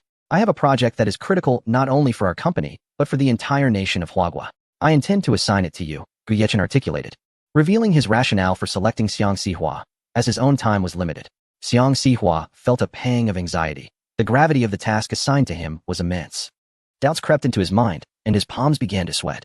Chairman, rest assured, I will give it my all, Xiang Sihua affirmed, taking a deep breath, understanding that this was a tremendous challenge, yet a rare opportunity. Very well. This project pertains to the development of new energy technology, a field that is currently under global scrutiny. Should we achieve a breakthrough, it will have a profound impact on the entire industry. Gu Yechen elaborated on the project's background and significance. Xiang Sihua listened attentively, nodding occasionally, beginning to grasp the project's scope. I will provide ample resources and technical support, but you must ensure results within the stipulated timeframe, Gu Yechen emphasized. Chairman, I understand. I will not let you down, Xiang Sihua solemnly vowed. Excellent. From today onward, devote yourself fully to this project. Should you encounter any issues, do not hesitate to call me, Gu Yechen concluded, transferring all relevant new energy technology information to Xiang Sihua before rising and exiting the conference room. Chapter 235, Preparing for the Birthday Banquet after leaving the company. Gu Yechen drove to Guangqing with a light heart. Since he had decided to gift tea leaves, he felt it only proper that Wang Yuan, as an acquaintance, should receive a share, as a gesture of goodwill. Moreover, he harbored a curiosity about whether Guangqing resembled the memories of his past life. Gu Yechen had a matter to discuss with Ning Qianxue, so he called her while driving. Little one, have you missed me? Ning Qianxue, busy at her company. Kuden and Damp, Appo's, T helped but smile at Gu Yechen and Damp, Appo's call, her lips curving into an alluring grin. If Gu Yechen were to see her, he would undoubtedly call her a temptress. How did you know? Gu Yechen feigned a look of realization, his voice laced with mischief as he asked. Enough with the theatrics, just tell me what you need. Ning Qianxue retorted playfully, fully aware that Gu Yechen had a request. Xiaoyan's birthday is approaching, and I would like your assistance in organizing a birthday banquet. Gu Yechen stated directly, sharing his ideas for the event with her. At least you have a conscience, remembering Xiaoyan and Appo's birthday. Otherwise, I would have given you a good scolding. Ning Qianxue replied, her tone teasing yet filled with concern for him. Gu Yechen, puzzled, thought, scold me? Who is really the one being scolded here? What do you think? He inquired, a hint of anticipation in his tone. Where do you plan to hold it? Ning Qianxue asked with interest, setting her pen down, eager for his response. On the sea. Gu Yechen answered without hesitation as he drove. On the sea? Ning Qianxue was taken aback, filled with astonishment. You want to host a birthday party on the sea? Yes, I purchased a cruise ship at the port. Just identify yourself when you arrive, Gu Yechen replied calmly. I see, you really know how to go all out. Ning Qianxue chuckled, both surprised and impressed by his extravagance. Once this is over, I shall reward you, Gu Yechen said with a playful tone, hinting at something ambiguous. Go away. Do you think I lack it? Ning Qianxue retorted, her cheeks flushing. In truth, she felt a stir of longing, having not shared any intimate moments with Gu Yechen for several days. Let us just pretend I didn't say that. Gu Yechen sighed dramatically, teasing her further. You little rascal, we'll talk more when you arrive. I need to get ready. Ning Qianxue, fearing that further discussion would betray her feelings, hastily ended the call. Listening to the line go dead, Gu Yechen couldn't help but smile, thinking, it seems my beautiful teacher has some thoughts of her own. He then drove swiftly toward Guangqing. Upon arrival, it was already noon, and he needed to find a place for lunch. In Guangdong province, tea drinking is essential. Based on numerous online reviews, Gu Yechen meticulously chose a restaurant named Shirue Hotel. The high rating suggested it would be quite excellent. Following the navigation, he maneuvered through bustling streets filled with people, as the lunchtime rush brought throngs seeking culinary delights. In his previous life, Gu Yechen had heard of Guangqing's culinary reputation, and it seemed this parallel world offered a similarly vibrant food scene. Due to the overwhelming number of diners, the roads were congested, and the situation appeared chaotic. Fortunately, Gu Yechen and Appo's car had an impressive appearance, which deterred others from approaching too closely. To facilitate matters, he parked right in front of the hotel rather than deeper in the parking lot. As soon as he parked, his vehicle attracted numerous onlookers, many snapping photos and gazing at Gu Yechen with curiosity and envy. Stepping out of the car with an upright posture, he walked confidently into the hotel. How handsome! Several young women exclaimed, instantly smitten, their gazes following Gu Yechen as if entranced. Not just handsome, but wealthy too, someone remarked, unable to contain their admiration. That car clearly costs a fortune, another added, eyes glued to the luxury vehicle. As Gu Yechen left, a crowd quickly gathered around his car, some taking photos while others couldn't resist gently touching it. Everyone stepped back. The head of security noticed the commotion and rushed over, loudly instructing the young people to keep their distance from the vehicle. Upon seeing the extravagant car, he was equally astonished. Such an expensive vehicle could lead to dire consequences if damaged. What do you mean? Some in the crowd, displeased by the security's intervention, complained loudly. They had finally spotted such an extraordinary car, only to be denied a closer look. While our patrons dine here and park their vehicles, we must ensure their safety. If anything happens to the car, it would be unacceptable, the head of security said sternly, his serious demeanor commanding respect. You insolent guard, what business is it of yours? We want to look, and you have no right to stop us. A brash young man scoffed, his attitude defiant. Unfazed by the insults, the head of security calmly reached for his walkie-talkie. Send 5 security personnel to the parking area. Calling for backup? The crowd, sensing the escalation, grew even more agitated, pointing fingers and hurling insults at the security chief. The noise outside intensified, and soon 5 tall, muscular security guards arrived on the scene, their imposing presence instilling a sense of fear among the previously rowdy youths. Ladies and gentlemen, we are not prohibiting you from taking photos. We are merely concerned about potential damage to this expensive vehicle. I just checked, and it is valued at 80 million. If anything were to go wrong, don't say I didn't warn you, the head of security said, stepping aside to allow them a view. Meanwhile, Gu Yechen, guided by a courteous server, found a quiet and comfortable table to sit at. The server respectfully presented the menu. Chapter 236, Authentic Flavors. Gu Yechen ordered a roasted goose, barbecued pork, a whole star grouper, and the indispensable white-cut chicken. He did not order much. As a solitary diner, he requested just over 20 dishes. In truth, he was quite easy to please. As long as the food was delectable, he would gladly accept it. Before long, exquisite dishes were served one after another. The essence of Cantonese cuisine lies in its authenticity, striving to preserve the natural flavors of the ingredients, a truly admirable characteristic. Gu Yechen first savored a delightful shrimp dumpling, its skin as thin as a cicada's wing enveloping plump shrimp filling, bursting with freshness upon a single bite. The flavor was unmistakable. Next, he lifted a piece of roasted goose. The skin was crispy, the meat tender, and the juices abundant, with a unique aroma unfurling in his mouth. However, regrettably, the goose was slightly overcooked, which detracted from its overall taste. Just as Gu Yechen was immersed in the enjoyment of his meal, he was suddenly startled by a heated argument from a nearby table, causing him to frown slightly. How is this dish so different from what you advertised? The taste is drastically inferior. A customer angrily accused the waiter, their voice sharp and grating, shattering the previously harmonious atmosphere of the restaurant. The waiter hurriedly offered a contrite smile, explaining, I apologize, sir. We will prepare another dish for you right away. The waiter and Appo's face was filled with regret and anxiety. beads of sweat forming on his forehead. Prepare another? You've ruined my dining experience. The customer relentlessly berated the waiter, their words increasingly vehement, showing no signs of restraint. Gu Yechen frowned slightly. Such occurrences in a restaurant were indeed rather disconcerting, especially when he was eating, as he loathed being disturbed by external clamor. Nevertheless, he chose to ignore the commotion and continued to focus on relishing the culinary delights before him. By the end of the meal, Gu Yechen had polished off over 20 dishes, leaving the waitress astonished, as if she had witnessed a ghost. How much? Gu Yechen inquired calmly and naturally as he glanced at the waitress. Sir, the total is 180,000. The waitress respectfully handed him the bill, her voice trembling slightly, seemingly still in shock from his astonishing appetite. After finishing his meal, Gu Yechen exited the hotel, prepared to attend to his own affairs. However, as he stepped outside, a stranger blocked his path. Mr. Gu, hello. I am the manager of the He Group, and I would like to discuss a potential collaboration with you.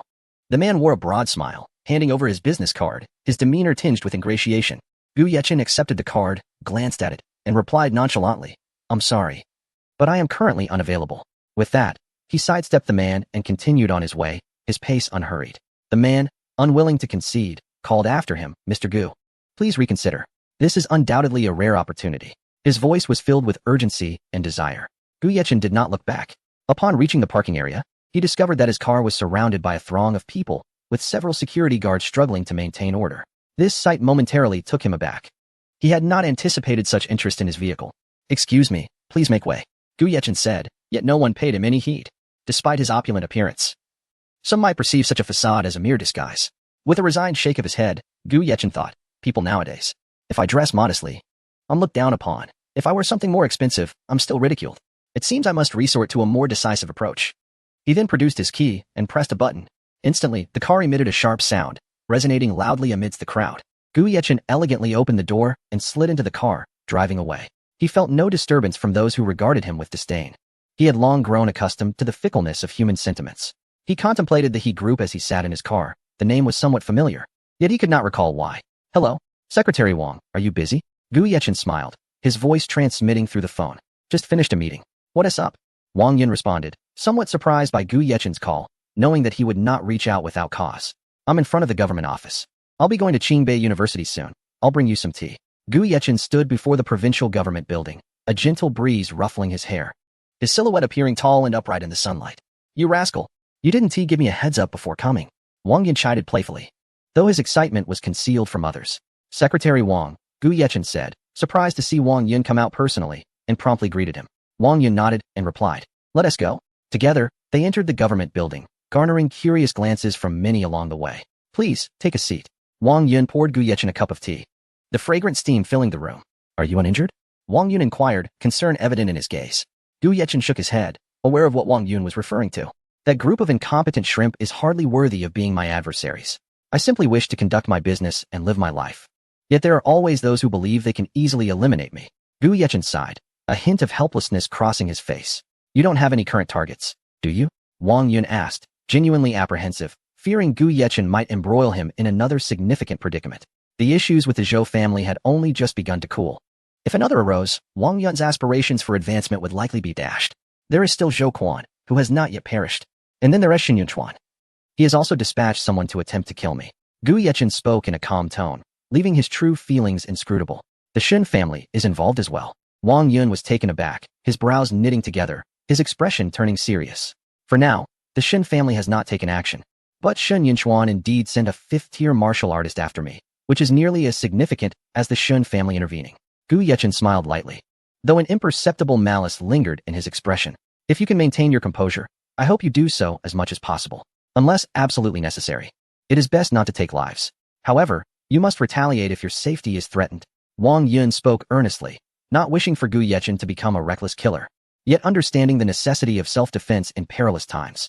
Gu Yechen nodded, replying, Secretary Wang, I am well aware of my boundaries. I merely wish to protect myself and those I care about. Wang Yun patted Gu Yechen and Appo's shoulder, saying, it's good that you understand. Focus on your studies at Qingbei University and contribute to the nation in the future. Gu Yechen acknowledged him, and after they discussed various other topics, he departed from the government building. Chapter 237. A day's stay after Gu Yechen departed, he sought refuge in a hotel, intent on spending a day in Guangqing before returning to Shanghai. Following online recommendations, he chose a hotel named Guangqing International Mansion. This five-star establishment, while not as opulent as Shui Yuexuan, ranked second in Guangdong province, only surpassed by Shui Yuexuan itself. Upon his arrival at Guangqing Mansion, a security guard noticed Gu Yechen's distinctive vehicle and swiftly approached him. "Good day, sir." Perhaps due to the remarkable nature of Gu Yechen's car or the hotel's meticulous management, the guard's demeanor exuded respect and warmth.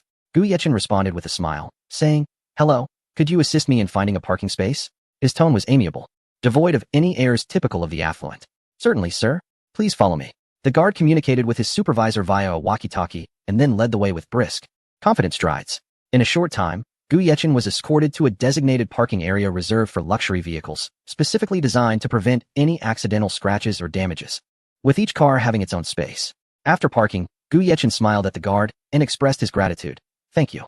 He then proceeded towards the hotel entrance, his posture upright and his pace leisurely. Meanwhile, the security supervisor relayed this encounter to the hotel manager. Upon entering the hotel, Gu Yechen was greeted immediately. A young woman, her face adorned with a gentle smile, approached him. "Good day, sir. How may I assist you?" Her voice was melodious and inviting. Gu Yechen glanced at the data before him. Name, Li. Age, 24, married. Appearance, 85. Development status, 1. Background, lost her father at a young age, raised by her mother. She is pregnant, and good fortune is on the horizon. Returning to the present, Gu Yechen smiled and said, "I would like to book a room." His gaze seemed to carry a hint of amusement. "Of course, sir. Please follow me." The young woman led Gu Yechen to the front desk, gracefully gesturing for him to proceed. At the front desk, 3 young women, all attractive and seemingly youthful, were present. However, Gu Yechen's standards had risen, and he was no longer easily impressed. If necessary, he could always resort to the system for assistance. "I would like the most expensive room available." Gu Yechen placed his ID on the counter, his demeanor casual yet exuding an extraordinary charm that naturally drew attention. "Certainly, sir. May I inquire how long you plan to stay?" one of the receptionists asked, while the others were momentarily taken aback by Gu Yechen's striking presence. It was rare to encounter someone with such a remarkable aura and handsome features. "Just one day," Gu Yechen replied nonchalantly. Initially, he had considered a month's stay, but recalling his impending journey to Kyoto, he opted against it. "Very well, sir."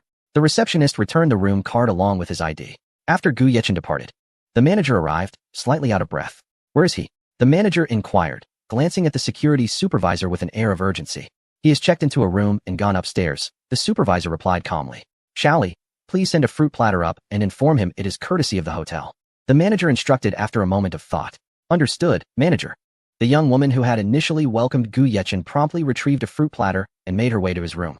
Gu Yechen followed the directions to his room, and upon opening the door, a gentle fragrance enveloped him, subtle yet soothing, evoking a sense of tranquility. The room was adorned in warm hues, with the floor-to-ceiling windows wide open, offering a breathtaking view of the bustling cityscape below. Barely settled in, there was a knock at the door. Frowning slightly, Gu Yechen wondered who could be visiting so soon. Rising to his feet, he peered through the peephole and recognized the young attendant. He opened the door and inquired, "What is it?" His voice carried a hint of curiosity. "Good day, sir. This is a complimentary fruit platter from our hotel. We hope you enjoy it," she replied, her smile sweet and her tone gentle. "Thank you." Gu Yechen smiled back, stepping aside to allow her entry. His smile, warm as the spring breeze, momentarily caught her off guard. But she quickly regained composure and entered the room with the platter, preparing to exit. "Wait a moment," Gu Yechen called to her. The young woman flinched slightly, turning back without daring to meet his gaze. With a hint of trepidation, she asked, "Sir, is there anything else you require?" Her voice trembled slightly, betraying her nervousness. "Nothing much. I am a doctor." "It seems you are expecting." "Please take care of yourself," Gu Yechen observed, inspecting the fruits for quality before popping a piece of cantaloupe into his mouth, his tone unassuming. The young woman stood frozen, staring at Gu Yechen before asking, "Sir, did you say I am expecting?" Her voice brimmed with excitement, and her body quivered slightly in disbelief. "Indeed. Take good care of yourself," Gu Yechen encouraged, his eyes radiating warmth. Thank you, sir," she exclaimed, bowing respectfully before exiting, her eyes glistening with tears of gratitude and joy. She never anticipated receiving such delightful news on an otherwise ordinary day. In a flurry of excitement, she quickly dialed her husband, exclaiming, "Dear, a gentleman just told me I am expecting. I need to request some time off from the hotel to visit the hospital." After enjoying some fruit, Gu Yechen ventured out, intending to explore Guangqing and sample its local delicacies. Strolling through the lively streets, he savored the unique atmosphere of the city. The enticing aromas wafting from street vendors filled the air, while pedestrians wore expressions of joy and contentment.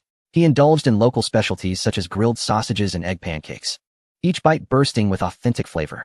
As night fell and the city lights began to twinkle, Gu Yechen meandered along the banks of the Pearl River. The cool breeze brushed against his face, refreshing and invigorating. The dazzling lights from across the river reflected on the water's surface, creating a scene that felt both dreamlike and surreal. Gazing at the enchanting nightscape, Gu Yechen's thoughts wandered. While exploring, he stumbled upon a bar, seemingly a refuge for those seeking solace. For reasons unbeknownst to him, he found himself drawn to it. Upon entering, the cacophony of music and chatter assaulted his ears. Yet for someone of Gu Yechen and Appo's stature, it posed no challenge. He settled into a seat and ordered a round of beer. Chapter 238. Ji Qingzi inside the bar. The lights flicker and the music reverberates as a diverse crowd gathers, indulging in drinks, dancing, and singing, collectively creating a vibrant and boisterous atmosphere. Gu Yechen sits alone in a corner, clutching a beer in an attempt to unwind. Initially intending to go for a massage, he found himself uncertain whether his request would pass scrutiny, leading him instead to seek solace in the bar. Hey handsome, alone? As Gu Yechen savors his drink, two provocatively dressed women, adorned with heavy makeup, sway over and settle beside him. A potent scent of perfume wafts through the air, prompting Gu Yechen to frown. His expression soured by the intrusive aroma. Is there something you need? His tone is frigid, as if it could lower the temperature around him. He despises such overpowering fragrances. Not much, just noticed you seemed a bit lonely, and thought we might share a drink, one woman suggests, playfully accentuating her ample bosom. Gu Yechen glances over. Indeed. Her figure is impressive. However, it fails to pique his interest, as her ordinary features and thick foundation are hardly alluring. I'm afraid I have little interest in you. Gu Yechen states bluntly, his tone resolute and unwavering. The two women freeze, momentarily at a loss for words, their smiles faltering. Please, do excuse us. Gu Yechen adds with a faint smile, which carries an air of detachment that oddly captivates the two women. Nevertheless, having been dismissed, they refrain from further pursuit. Gu Yechen resumes sipping his beer, lifting his gaze slightly. Amidst the bustling crowd, he spots a striking woman whose silhouette alone is enough to suggest her beauty. She appears to notice his gaze, turning her head in his direction, and in that fleeting moment, their eyes meet, triggering a cascade of information to surface. Name: Ji Qingzi. Age: 26. Appearance: 96-100. Health: excellent. Number of suitors: 0. Status: President of the G Group. In Guangqing. Background: exhibited remarkable learning abilities from a young age. A high-achieving overseas student with exceptional capabilities. Upon reviewing her profile, Gu Yechen feels a stirring in his heart. Her beauty is indeed extraordinary. He raises his beer glass in a silent toast to Ji Qingzi. Taken aback by his gesture, Ji Qingzi instinctively lifts her drink and lightly clinks it against his. Gu Yechen smiles subtly, sensing a flicker of potential connection, albeit recognizing that such matters often hinge on fate. He does not wish to impose, but rather hopes for fortune to guide their paths to cross again. Observing Ji Qingzi's table, he notes 3 stunning women, each boasting an appearance score of over 92. However, 2 of them have already been pursued, rendering them unsuitable for Gu Yechen's interests, as only unclaimed individuals afford him the chance for a lottery draw. Qingzi, what are you up to? One of her companions inquires curiously. Nothing much, Ji Qingzi replies. Her voice calm, her elegant attire accentuating her poised demeanor, while her breathtaking beauty elevates her garments to a realm of nobility. Her friend follows Ji Qingzi's gaze, spotting the striking man and expressing surprise at the sight. They had not anticipated their friend to show interest in a man. It was quite a revelation. Qingzi, you have excellent taste. That handsome fellow is indeed exceptional. One remarks teasingly. Ji Qingzi casts a nonchalant glance at Gu Yechen, unfazed by the teasing, though she cannot deny his striking looks. Qingzi, are you interested in him? Her friend probes, a playful grin on her face. Not at all, Ji Qingzi replies coldly, her frosty demeanor suggesting a woman of high standards. I thought perhaps you were smitten. Another woman chuckles, continuing to jest. In the distance, several men fixate on Ji Qingzi and her companions. Adorned with tattoos and gold chains and cigarette in hand, they exude an air of menace. Hey, what do you think of those 3? One sycophant asks. Quite the catch, replies the man known as Brother Tian, his eyes glinting with wicked intent. A nefarious thought arises as he gazes at the trio of beauties, stirring within him a desire for unsavory conquest. Brother Tian, a man who thrives on illicit gains, operates numerous dance halls, casinos, and various shady dealings, all while evading legal repercussions. He signals to his subordinate, indicating it is time to act. This nimble accomplice is known for swift execution of tasks. As the 2 subordinates approach Ji Qingzi's table, one feigns clumsiness, accidentally bumping into their table while offering profuse apologies. Regardless of Ji Qingzi's dismissive reassurances, their odd behavior piques her curiosity. In a swift motion, the other subordinate discreetly slips 3 pills into their drinks. Brother Tian smirks at the sight, believing everything is proceeding according to his plan. He is deeply captivated by Ji Qingzi and feels he must possess her. Gu Yechen observes the unfolding scene with a cold smirk, remaining vigilant and prepared to intervene at the opportune moment. At that moment, Brother Tian steps forward. Smiling as he addresses the women, "Ladies, might I have the pleasure of sharing a drink with you?" His demeanor is unperturbed. His aim to hasten their consumption of alcohol to facilitate their departure. "I'm afraid we don't drink with strangers," one woman replies. "Just one drink will suffice." Brother Tian persists. Undeterred, Ji Qingzi furrows her brow, a sense of caution rising within her. With a frosty gaze, she directs her icy words at Brother Tian, "Please leave us." Her tone is devoid of warmth, chilling the atmosphere around her. "What if I choose not to?" Brother Tian retorts with a grin. His admiration for the woman before him evident, especially for Ji Qingzi. Chapter 239, A Dazzling Entrance. Upon hearing Zhou Tian's words, Ji Qingzi's expression instantly darkened. Her beautiful eyes filled with icy disdain. She cast a glance at Zhou Tian and remarked coolly, "Then we shall have to call the police." Her tone was so frigid it seemed to freeze the very air around her. "Damn it, I like your spirit," Zhou Tian exclaimed, reaching out to grasp Ji Qingzi's delicate hand with a rough, impatient motion. Ji Qingzi immediately recoiled, unhesitatingly seizing a wine bottle and delivering a sharp blow to Zhou Tian's head. Fresh crimson blood cascaded down his forehead, momentarily stunning him. The vivid red in the flickering lights appeared especially glaring. "Did that vile woman dare to strike me?" Zhou Tian bellowed, rage boiling within him. He retaliated with a resounding slap across Ji Qingzi's exquisite face, leaving a clear imprint on her fair skin, which quickly reddened and swelled. Seeing their friend assaulted, Ji Qingzi's two companions rushed to retaliate with the wine bottle, but before they could act, they were subdued. The commotion attracted the attention of security, and several guards rushed to the scene. "Tiangu, what is going on?" One of the security personnel asked Zhou Tian, his expression fraught with concern. "I was just attacked by this woman." Zhou Tian clutched his forehead, speaking through gritted teeth.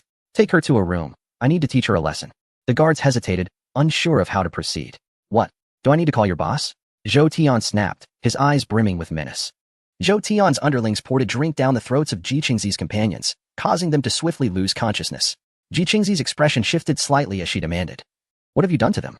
Her tone remained as frigid as ever, yet her eyes revealed a flicker of urgency and fury. "I merely gave them a little something to ensure they forget their lives, transforming them into playthings for anyone to enjoy, including you. I intend for you to beg me daily to alleviate your emptiness." Zhou Tian leered at Ji Qingzi, his gaze dripping with lustful fire, as if he wished to devour her whole. "You dare? I am the president of the G Group. If you lay a finger on me, I will ensure you suffer the consequences." Ji Qingzi maintained her stoic demeanor, yet the chill in her eyes intensified. Zhou Tian paused momentarily, scoffing. "And what of being the president of the G Group? Once you are reduced to a mere object, who will recognize you?" His laughter echoed ominously, reminiscent of a sinister figure from a dark tale, sending a shiver down one's spine. Regret washed over Ji Qingzi for not bringing her bodyguards along. Having revealed her identity, her adversary remained unfazed, and she feared she might truly be in peril tonight. In a bar teeming with patrons, none dared to intervene, preferring to avoid trouble, especially given Zhou Tian's notorious reputation in Guangqing as a ruthless and decisive figure. At that moment, applause erupted, heralding the arrival of a new protagonist. Everyone turned toward the source of the sound, including Ji Qingzi. To her surprise, the man applauding was the same one who had locked eyes with her moments before. Gu Yechen stood, his exquisite attire gleaming with understated luxury under the lights, a gentle smile gracing his lips, captivating many of the women present. "Who the hell are you? How dare you applaud here?" Zhou Tian's subordinate approached Gu Yechen, his expression menacing, as if he were ready to strike at any moment. Gu Yechen was momentarily taken aback. "Are you addressing me?" he asked incredulously, pointing to himself. "Look at you, so cowardly. Are you talking about yourself?" The lackey sneered, prompting a chorus of derisive laughter from the crowd. Gu Yechen's expression darkened, a cold glint flashing in his eyes. "I offer you two choices. First, kneel and apologize. Then sever your own limbs, and I may spare your life. What is the second option?" The lackey chuckled dismissively, failing to take Gu Yechen seriously, assuming he was merely posturing. "The second option is that this day next year will be your funeral, and consider this place your grave." Gu Yechen's lips curled into a chilling smile, his words sending a shiver down the spine of any ordinary listener. Laughter erupted from Zhou Tian and his cohorts, reverberating throughout the bar with an unsettling sharpness. "Kid, do you know who we are?" Zhou Tian replied, his smile laced with provocation and disdain. "What? Are you some sort of deities? Or do you possess 3 heads and 6 arms?" Gu Yechen scoffed at Zhou Tian, suggesting he should be the one to sever his own limbs. "You're courting death." One of the subordinates brandished a wine bottle, hurling it at Gu Yechen with ferocity. Gu Yechen sidestepped effortlessly, seizing the assailant's wrist and twisting it gently. A clear crack echoed in the raucous bar as the man's wrist broke. the sound distinct amidst the chaos. Gu Yechen seized the wine bottle. Why does everyone always think I'm joking? Gu Yechen shook his head, a look of resigned amusement crossing his face. He proceeded to methodically incapacitate the lackey, breaking each limb with precision, leaving no room for hesitation. Finally, he smashed the bottle over the lackey's head, blood gushing forth as the man collapsed, moaning in agony. A scream erupted from the lackey, akin to a pig being slaughtered, as all onlookers were frozen in fear, their eyes wide with disbelief at the unfolding scene. Even Zhou Tian gulped, a flicker of terror igniting within him, though he feigned composure. Brothers, take him down. Zhou Tian steadied himself, though his voice trembled slightly. The initial trepidation of his subordinates returned, but upon hearing Zhou Tian and Appos, as command, they steeled themselves once more, each brandishing a beer bottle, eager for a fight. Gu Yechen stood tall, his gaze cold and unwavering as he observed them. One lackey charged first, swinging the bottle toward Gu Yechen's head. Gu Yechen dodged with ease, delivering a swift sidekick to the assailant's abdomen. The man flew backward, crashing into several tables, sending glasses and bottles tumbling with a cacophony of shattering glass. Blood erupted from his mouth as he crumpled to the ground, utterly defeated. Chapter 240. My name is Gu Yechen. Before him, a crowd gazed at Gu Yechen, who unleashed an astonishing surge of energy, their eyes filled with dread. With a single kick, he sent a man sprawling, unconscious on the ground. Gu Yechen's swift actions only intensified the fear in the hearts of his subordinates. Yet, under Zhou Tian's pressure, they steeled themselves and rushed forward. Gu Yechen struck with hands as quick as lightning, his speed rendering him almost invisible. Each blow accurately targeted a vital point on a subordinate, either twisting a wrist, leaving their arms limp at their sides, or kicking a knee, forcing them to kneel, or landing a blow to the chin, nearly dislodging their teeth. He struck without hesitation, showing no mercy. In no time, several subordinates lay writhing on the floor, their cries echoing like a mournful symphony. Zhou Tian's face turned as pale as paper. He could scarcely believe Gu Yechen's formidable prowess. The subordinates he had brought were easily subdued, their fates uncertain, which filled him with terror. Now it is your turn. A cold smile graced Gu Yechen's face as he advanced toward Zhou Tian, each step laden with an invisible weight of oppression. Zhou Tian stumbled backward, beads of cold sweat forming on his brow, while Gu Yechen relentlessly pursued him, pushing him further into a corner until he had nowhere left to retreat. Why you? Don't come any closer, Zhou Tian stammered, his voice trembling with fear.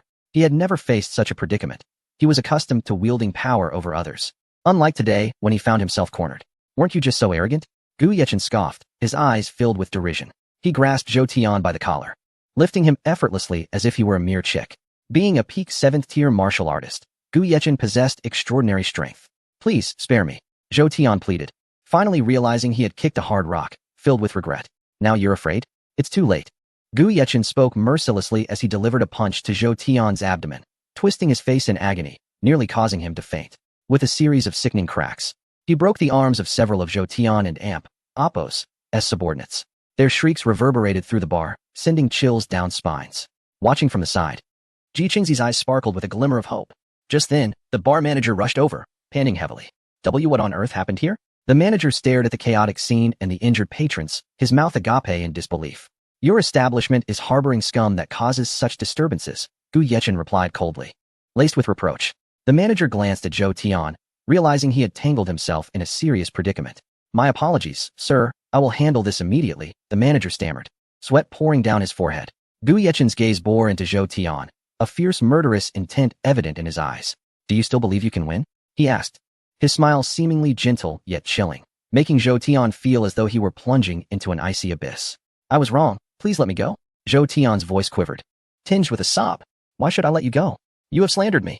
Gu Yechen smiled faintly, the corners of his mouth lifting slightly. Yet there was an endless coldness in his eyes. With his anger escalating, Gu Yechen struck Zhou Tian once more. Bang! Ah! Zhou Tian felt as though his abdomen had been struck by a boulder, his insides feeling as though they might shatter. Gu Yechen's punch deflated him, rendering him as limp as a puddle of mud. Brothers, is this all your strength? Gu Yechen expressed surprise, having expected a more formidable challenge, but was met with such weakness. Have the guts to tell me your name, Zhou Tian gasped through the pain. My surname is Gu. I am Gu Yechen. What do you have to say? Gu Yechen declared without a hint of hesitation, exuding an air of fearlessness as if daring anyone to challenge him. Anything else you wish to say? Gu Yechen approached the man who had initially insulted him. The man lay defeated, devoid of energy, unable to utter a word. How dare you ignore me? Gu Yechen chuckled, then stepped down upon the man, crushing him instantly. The atmosphere shifted as onlookers witnessed a murder, tension thickening palpably. Just then, Gu Yechen dialed Wang Yun, understanding the gravity of the situation. Hello, Secretary Wang. Gu Yechen greeted with a casual smile. Gu Yechen, why are you calling me? Wang Yun replied, surprised but quickly sitting up straight, inquiring further, you aren't? Secretary, I've killed someone. They attempted to kill me, and I defended myself. Gu Yechen relayed the events with an unsettling calmness, as if discussing a trivial matter. Rest assured, I will send someone over. Wang Yun and Apos' expression darkened, his mind racing to ensure the situation was handled properly. Gu Yechen had not killed anyone else, but had merely incapacitated them, leaving them utterly defeated. Upon receiving Wang Yun's call, the police swiftly dispatched officers to the scene. The officers stood momentarily stunned by the scene before them. One finally inquired, "Did you do all this?" His eyes filled with skepticism and shock. Indeed, Gu Yechen nodded, maintaining his composure without a trace of fear. The officers asked several follow-up questions, eventually leaving Gu Yechen speechless, deeming their inquiries overly tedious. After the police departed, the atmosphere in the bar remained tense. Thank you, Ji Qingzi approached Gu Yechen, her voice soft, laced with gratitude. No need for thanks, I merely acted against injustice. Gu Yechen smiled, gently touching Ji Qingzi's cheek, shaking his head, as if lamenting her injuries. Her cheeks flushed. Ji Qingzi maintained her aloof demeanor, having long since learned to shield herself with such an exterior. May I have your contact information? I would like to express my gratitude properly, Ji Qingzi asked, her gaze hopeful. Gu Yechen considered for a moment before providing his number. I look forward to hearing from you, he said before turning to leave the bar. As Ji Qingzi watched his retreating figure, ripples of emotion stirred within her. She knew this man had etched himself deeply into her heart that night, and their paths would surely intertwine again. Once outside, the cool night breeze brushed against Gu Yechen's face, bringing a semblance of calm to his tumultuous thoughts. He understood that the events of the night would not conclude easily, yet he harbored no regrets for his actions. Back at his hotel, Gu Yechen lay on his bed, reflecting on the night and Apos' occurrences, lost in contemplation. He pondered the omnipresent darkness within the world and recognized that his role was to stand against injustice when confronted with it. Meanwhile, Ji Qingzi returned home, unable to find solace in sleep for a long while. The figure of Gu Yechen continuously emerged in her mind, his handsome visage, formidable strength, and valiant deeds stirring her heart profoundly. Chapter 241, Dining After a Soothing Bath. Ji Qingzi donned a delicate white silk nightgown that caressed her skin like a second layer of silk. Her two close friends had already returned home to rest, leaving her half reclined on the bed, her complexion as pale as jade, glimmering enchantingly under the soft glow of the lamp, cradling a light blue pillow adorned with intricate embroidery. It paled in comparison to her own exquisite beauty. At that moment, her mind was consumed by the gallant figure of Gu Yechen, whose valorous stance seemed to have etched itself into her heart, refusing to fade away. Gu Yechen. Suddenly, a thought struck Ji Qingzi, prompting her to grab her phone and search for those 3 characters on the news app. To her astonishment, she was met with a barrage of impressive accolades and vast enterprises associated with the chairman of Shui Yuexuan and the chairman of Yunding Building. Ji Qingzi found herself momentarily stunned. Though her family was affluent, the companies under Gu Yechen and Apos' name were anything but ordinary. Each one ranked prominently in Star C, wielding considerable influence and power. The Ji family primarily dealt in electrical machinery manufacturing, maintaining a significant presence in Guangqing. Ji Qingzi herself had garnered respect among the higher-ups through her own capabilities, and her beauty was unrivaled, being hailed as one of the 4 greatest beauties of Guangqing. Her allure stemmed not only from her refined features but also from the confidence and poise that radiated from within. Ji Qingzi could hardly fathom that such a distinguished individual could be encountered in a bar, an establishment rife with all sorts of characters, and that he would fortuitously come to her rescue. The prospect of a potential collaboration between them sparked a fervent ambition within her to elevate the Ji group to new heights. Her thoughts drifted to the green messaging app, where she decided to add Gu Yechen using his phone number. Much to her surprise, the search yielded results. Without hesitation, she sent a friend request, clearly stating her name in the accompanying message, her heart fluttering with anticipation for his response. Meanwhile, Gu Yechen was indulging in a luxurious bath at his hotel, enveloped in warm water that relaxed both his body and mind. With plans to return to Star C the next day and subsequent travels to Kyoto, he needed to prepare accordingly. At that moment, his phone buzzed, and as he opened his eyes, he noticed a friend request from someone he rarely shared his green messaging number with. Curious, he glanced at the request details and found it was from Ji Qingzi. Without hesitation, he accepted her request. President Ji, how delightful to see you, he teased, his voice laced with a lightheartedness and mirth. Upon receiving his acceptance, Ji Qingzi's frosty gaze softened, sparkling like stars in the night sky. Soon after, a flurry of messages from Gu Yechen followed, leaving her momentarily taken aback. She activated the voice feature, eager to hear his voice. As she listened to his words, a smile unconsciously crept upon her lips, a realization of her own subconscious joy. In that fleeting moment, a gentle breeze seemed to sweep through her heart, stirring ripples of delight. Mr. Gu, you've been quite the enigma. If it weren't an Appos, T for your renowned name, I might not have recognized you. Ji Qingzi responded, her lips curling upward as she tapped out her message. Her fingers dancing across the screen, her mood lifting. Is there something you wish to discuss? Gu Yechen inquired, his tone tinged with curiosity as he regarded the incoming data. Thank you for your assistance last night, Mr. Gu. Without your timely intervention, I might have met a dire fate, Ji Qingzi expressed, her voice soft and sincere.